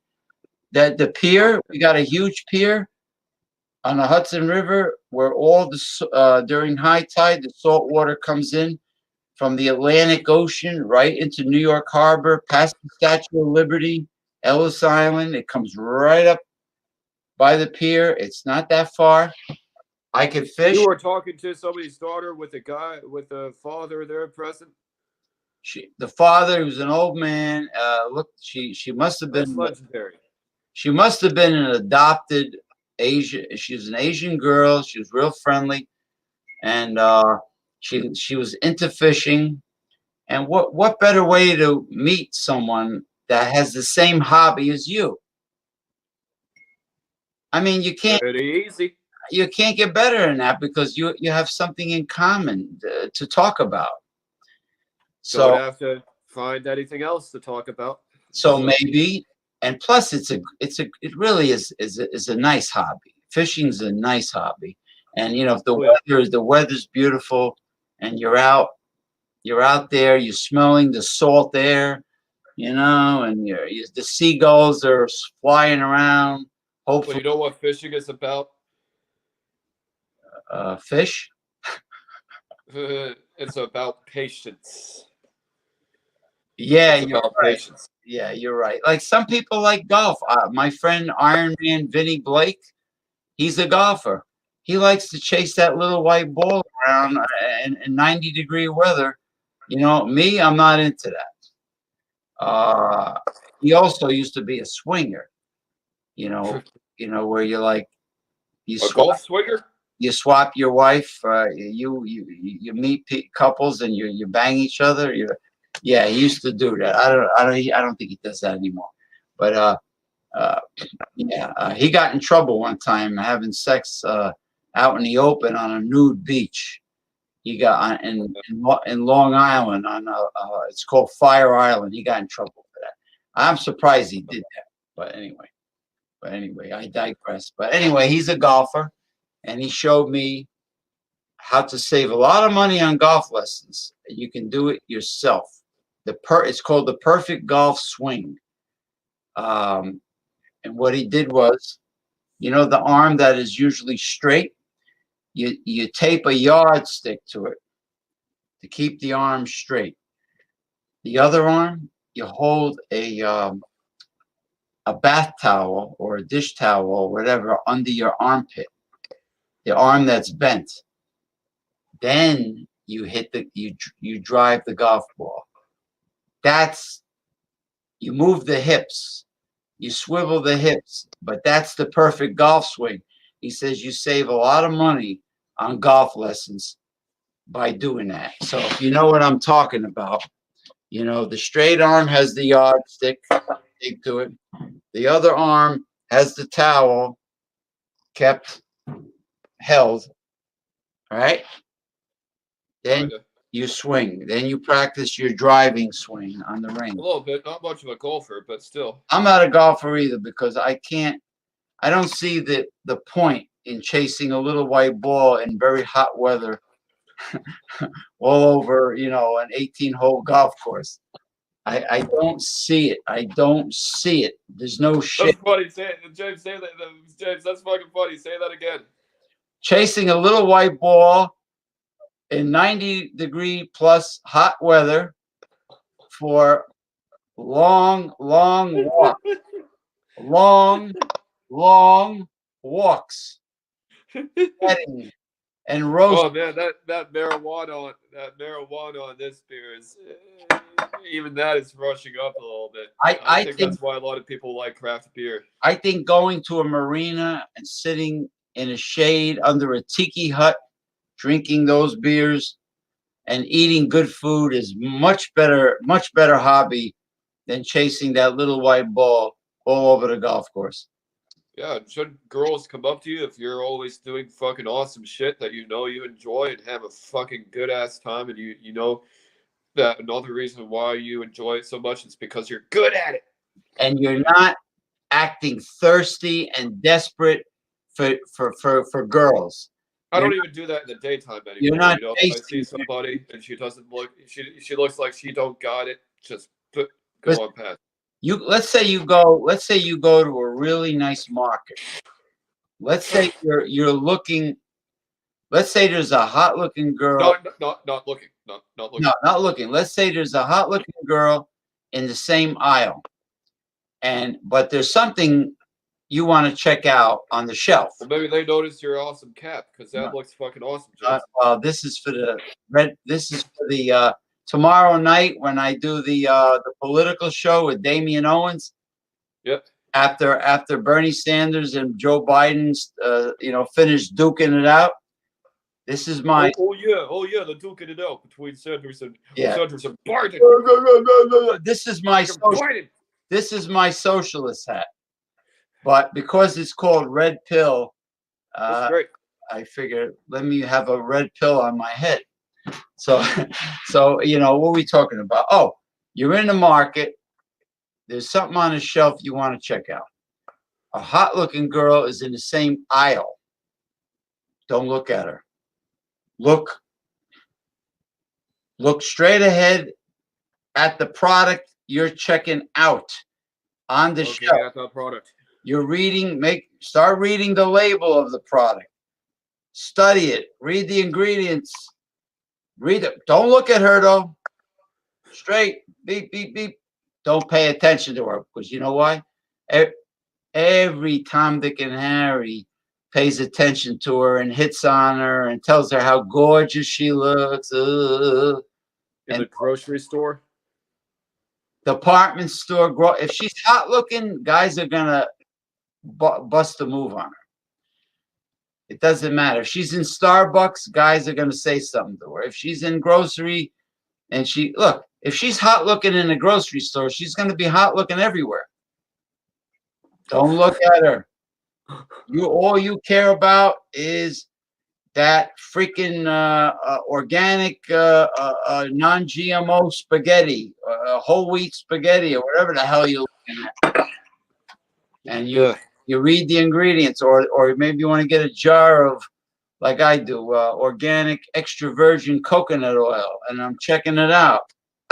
I'm reading the ingredients. Screw her. Don't look at her, because all the other dudes are looking at her with their tongue hanging out. They're all checking. They all want to get in her panties.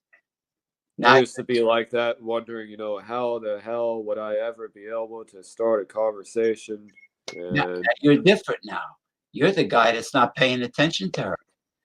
See? You're totally different from the average man. The average man. So how do you convert what happens in a bar to, say, a daytime environment such as a bar? You're getting toward it. Watch the big screen in the bar. But I'm talking about converting that to a daytime. That's my sticking point: is converting the bar to say a mall or a grocery store.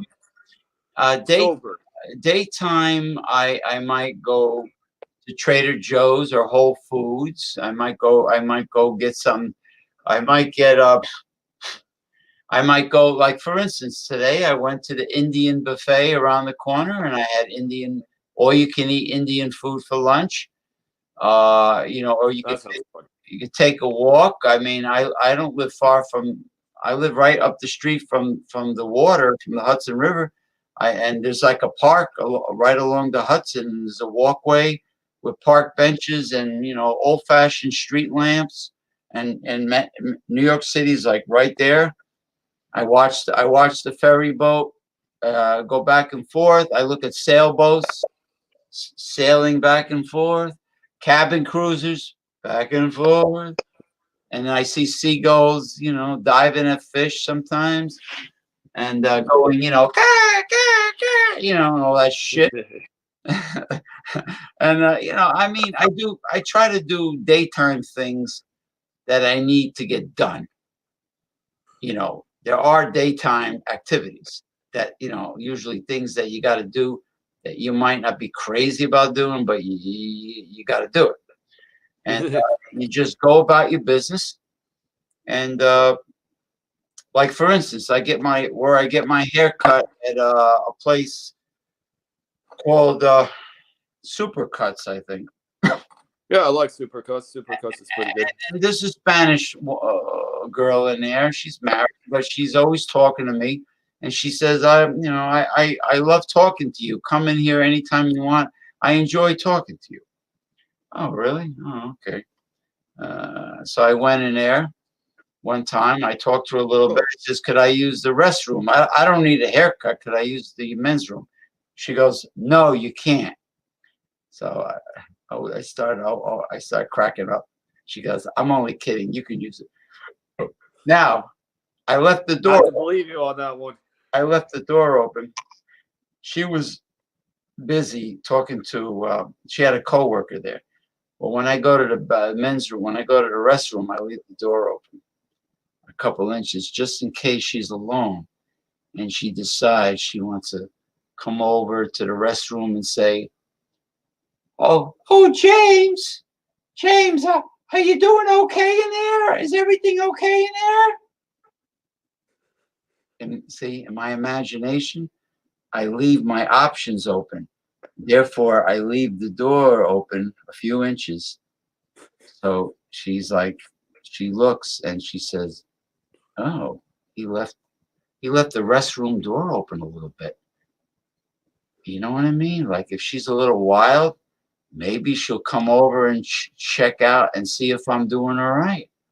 And if she's really wild and her husband is boring to her, maybe she'll walk right in and say, James, are you okay? Did you find everything you need? Yeah. Customer service. Then I can look down at my crotch and say, yeah, I found what I needed. I had to take a piss. Or maybe she'll come over. Maybe she'll start sucking me off. You never know. So, you got to keep your options open, and you just got to use your head. And, I know there's a lot of, these politically correct neoliberal feminists out there that would say, oh, my God, he's disgusting, this James, this red pill piranha.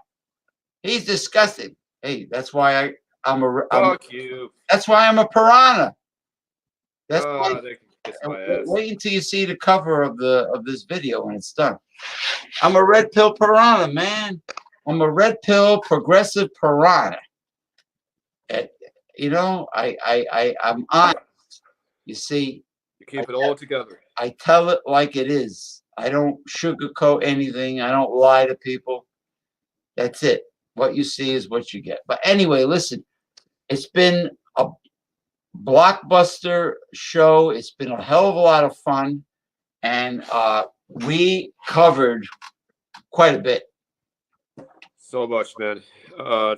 We went cover to cover.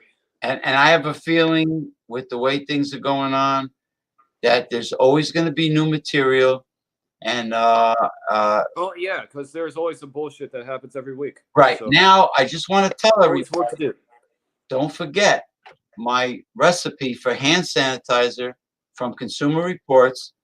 Very important, because I even though we joked around a lot, we educated, but we also joked around a lot.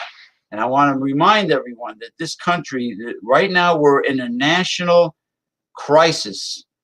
This is no joke. Okay, so please be safe out there. And I don't understand why, like my friend in Shanghai, China, said some Americans don't like to wear medical masks. I says, you know what? It's a bit of a resistance toward it. We're very resistant. Americans are very obsessed with how they look to other people. Americans want to be fashionable. They want to look cool. They want to look attractive. I know it's a fault. it's a fault. My friend, my dear friend from Thailand, had a beautiful black, very fashionable medical mask on, and I said that's a pretty that it really is. I have the photo on my phone. I'll show it to you. That's a pretty. Wait a minute. I think I put it on Alpha Males. That's a good-looking medical mask. But you know what, Americans? Let me tell you something. Last week when I went to the dance club, it was packed. Nobody cared about a medical mask. They were all getting drunk and freaking parading around, partying, living life to the fullest, and twerking everywhere. Their asses were going bloop, bloop, bloop, bloop, bloop, bloop, twerking to the music. Twerk, twerk. They don't dance anymore, the young girls. They twerk. Yeah, they. What's that song by Genesis? You know, I can't dance, I can't talk. No, seriously, they do nothing with their feet. There's nothing. There's no ballroom dance training. They just shake their ass. They do the ghetto thing. They twerk, and they didn't give a shit about Corona. Well, guess what?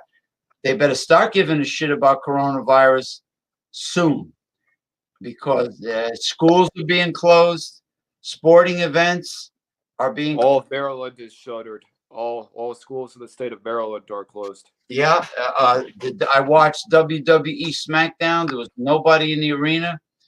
No. Oh yeah, they'd be playing games now they're playing games in the stadiums without anybody there watching. Oh, they were doing all kinds of crazy shit. They were having more fun with no audience than with the audience. I bet spring training events were canceled. Spring training, stadium. I mean, it's really serious, you know. And people are working from home. Kids are doing their schoolwork from home. But you know what? If the Online schooling, you know, considering how advanced the tablets are and the laptops and everything, you know what? If you can work from home and you can do schoolwork assignments from home, more power to you. It's technology. But yeah, and then you don't get shot by other people, which is good. Right, that and you don't catch corona because kids, especially younger grammar school children, they touch everything with their bare hands. And they wipe their nose, and they touch their mouth, and they touch this, and they touch that, and then they give it to you, and you bring it home to your family. You know what? I was at the grocery store. This freaking kid, I was in line, and I was being very patient in line. This freaking kid was going around everybody, and it's just I missed all this. He was just going around just every single corner or every single crevice that he could find. Just not paying the fuck attention to anybody else around. He was like touching everything. Yeah, and touching. I think touching shit too. I don't know. Maybe not, but that's how you know. Not very good at spacing. You know what I hate is when parents allow their usually younger parents because usually dads they allow their kid to tap you on the shoulder in a restaurant. Hello, hi. I'm like, do you mind? I'm trying to eat. Could you control your child, please? And nobody's controlling their child or their dog anymore. That's another thing. They never control their shit. And the fucking kids are playing with their little trucks, their little Tonka toys, or whatever the hell you call it, on the floor of the restaurant. I says, you know, this is an insurance liability. I says, you know, a customer could step on one of those little cars and go flying up in the air and get seriously injured. Let me guess what the parents said. They said, here's what's going to happen. You're going to sit down and shut up. And if you keep we're going to meet outside. The yuppie parents tries to negotiate with their child because they cannot be the alpha parent that kicks their fucking ass in the restroom like the old days. All right. No, their kids kick their ass. They got to negotiate with their little children because heaven forbid the little child's feelings should get hurt, and then self-esteem will be will be damaged. You know, it's Don't we see a bit of a pattern here where people approach other people even though they're not really in the right headspace? Next thing you know, you have a bunch of fucked up ass kids.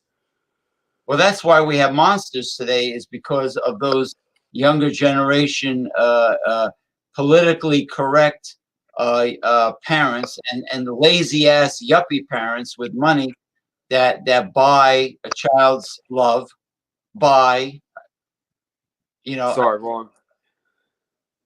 Yeah. Big middle finger to them. Well, not to you. Because their kid is not your problem. You see, like this is why they're monsters. You know, I mean, why am I respectful? Because I was brought up the old-fashioned way. Why are you? Why do I have to respect somebody's rambunctious ass little kid though, or their rambunctious ass Yeah, little that's dog? not my problem. And you know what? The single mother that flirts with you, her kid is not your problem either. And you know what? This has been a wonderful educational and entertaining show. Even though poor Eric, he didn't show up. I don't know why. I sent him the link, but I mean, it was really a great show. It's too bad Eric didn't arrive. But anyway, I don't know. Sounds like we're calling last call on this show. Well, he got I think he got upset on Jay Terrio's show because there was a fight. There was a fight. A guy named Backwoods Billy or Backwoods Willie really upset the Whiskey Scout from Kansas. Whiskey Scout is very intelligent when it comes to whiskey and hard liquor. He knows his shit. They were arguing over the fossil fuel industry and Saudi Arabia and the oil in the Middle East and what's going on there. And Jay will not like that. And he told them, Backwoods Billy or Backwoods Willie, it's the same shit, right? Billy, Willie, William, but whatever. He called Whiskey Scout a liar, and Whiskey Scout cursed him out, yelled at him with foul language. What did he say? Watch the show. It's called, Jay called it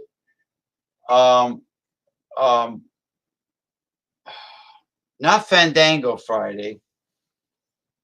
He called it well, you go to Jay Terrio's YouTube channel and you'll see it. It had to do with. I'm gonna look up this shit right now. It had to do with the hysteria and of the price gouging of the coronavirus and how people were buying absolutely everything in the supermarkets, everything. And he gave it a clever name, and that's the show. It was tonight. The Ronald Theriot, and then the title of the video is, you said it's not Fandango Friday. It's something. See, I'm a little buzzed. It's something Friday, but the word Friday is on the end. It should be at the top of Ronald Terrio's YouTube channel. Fearmonger Friday. There you go, Fearmonger Friday. And that's where there was the big fight.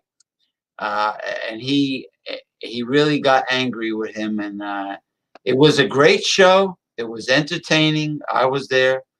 But it was, Eric left abruptly, I think, because people were not allowing other people to speak. People were interrupting each other. And that kind of liberal. Well, there was no decorum. It started getting a little out of hand, and Eric was losing his patience, and Eric just split. God bless that guy. He just bloop, split.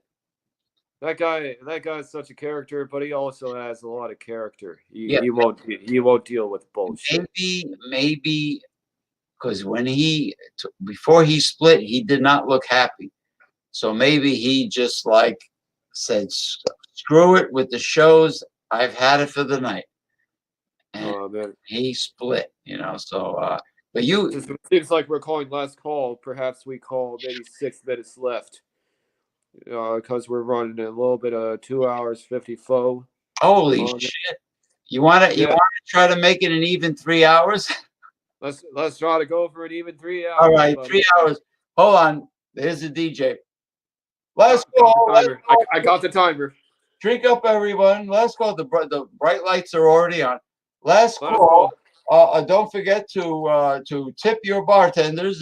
Be good to your bartenders and barmaids. And get the fuck out. Because you gotta head for the door now. Everybody head for the door. Head to the door. It's closing time. Head to It's the so funny when they do that. Drink up, everyone. Let's go. Drink up. Let's call. Let's call. Drink up.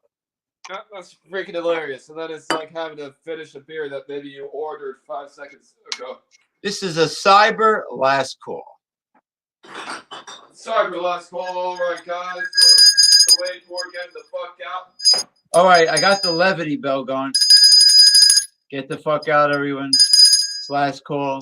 The bar. There's a bartender though. There's a bartender though. Don't I shit forget, you not. tip your bartender. She says, Yeah. That's awesome. She says during last call, all right, you upstanding citizens, it is time to get the fuck out. Like she says that. Oh man. You should say, is that any way for a California girl to speak? So, Yeah. What happened? Well, James. Say, what happened to the Beach Boys song? I wish they all can be California girls. Some of us. Some of us. Well, not everybody surfs. Yeah, but some people don't. Everybody on the East Coast thinks everyone in California has a surfboard. Well, we all think that y'all out there have hot dogs. Do you have a surfboard, Mike Hilton? No, I don't have a surfboard. No. Sadly, no. No, I can't believe this. Jack it up. You're going to shut you down. I got these Beach Boys songs running. John Taffer of Bar Rescue with the shut it down. Now Carmel, you know what looks like a nice area? I would love to go to the Calamari Festival in Monterey, California. Monterey is pretty fucking cool. They have a beer named Monterey. It's by Sculpin Brewing Company. It's an amazing double IPA. They have a craft microbrewery there, because they have a fishing. It's a fishing marina there, I think. Los Angeles. Yeah. Yeah, and they have actually a squid, which I happen to love, fried calamari. They have a squid festival, and Carmel has the garlic Gilroy. That's the town. Oh yeah. Gilroy here is pretty awesome. Haven't seen it. They have haven't been. Now, I don't know, the girl who wins Miss Garlic Festival, she must stink though. Her breath must be like really. I mean, in order to eat garlic, Maybe that's hair though. In order to eat garlic, your significant other must also eat garlic. Otherwise, it's not going to work out. It's like raw onions, man. I mean, I think onions are a little bit of a step up on garlic. Well, raw onions are not exactly wonderful in their aroma, unless you get. No. I was gonna say Bermuda Spanish onion on a salad. No. It's what is raw onions are good on Mexican. Raw onions are good on burgers, tacos, hamburger, charcoal broil. Tacos there, buddy. What's that? You'd have a taco. You'd have an onion on a taco. No. Don't they put chopped onions on tacos sometimes? I don't know. I don't know about that. I'm always akin to onions on a burger for my palate. No, yeah, but not the strong onion, the red one, the Spanish onion. Caramelized onions. Yeah. A slice on a good 8-ounce Black Angus charcoal broiled Black Angus hamburger, at least 8 ounces. rare to medium rare. Sometimes if the cook doesn't know what he's doing and you say medium rare, you get it overcooked. So depending on the cook, sometimes you gotta say rare.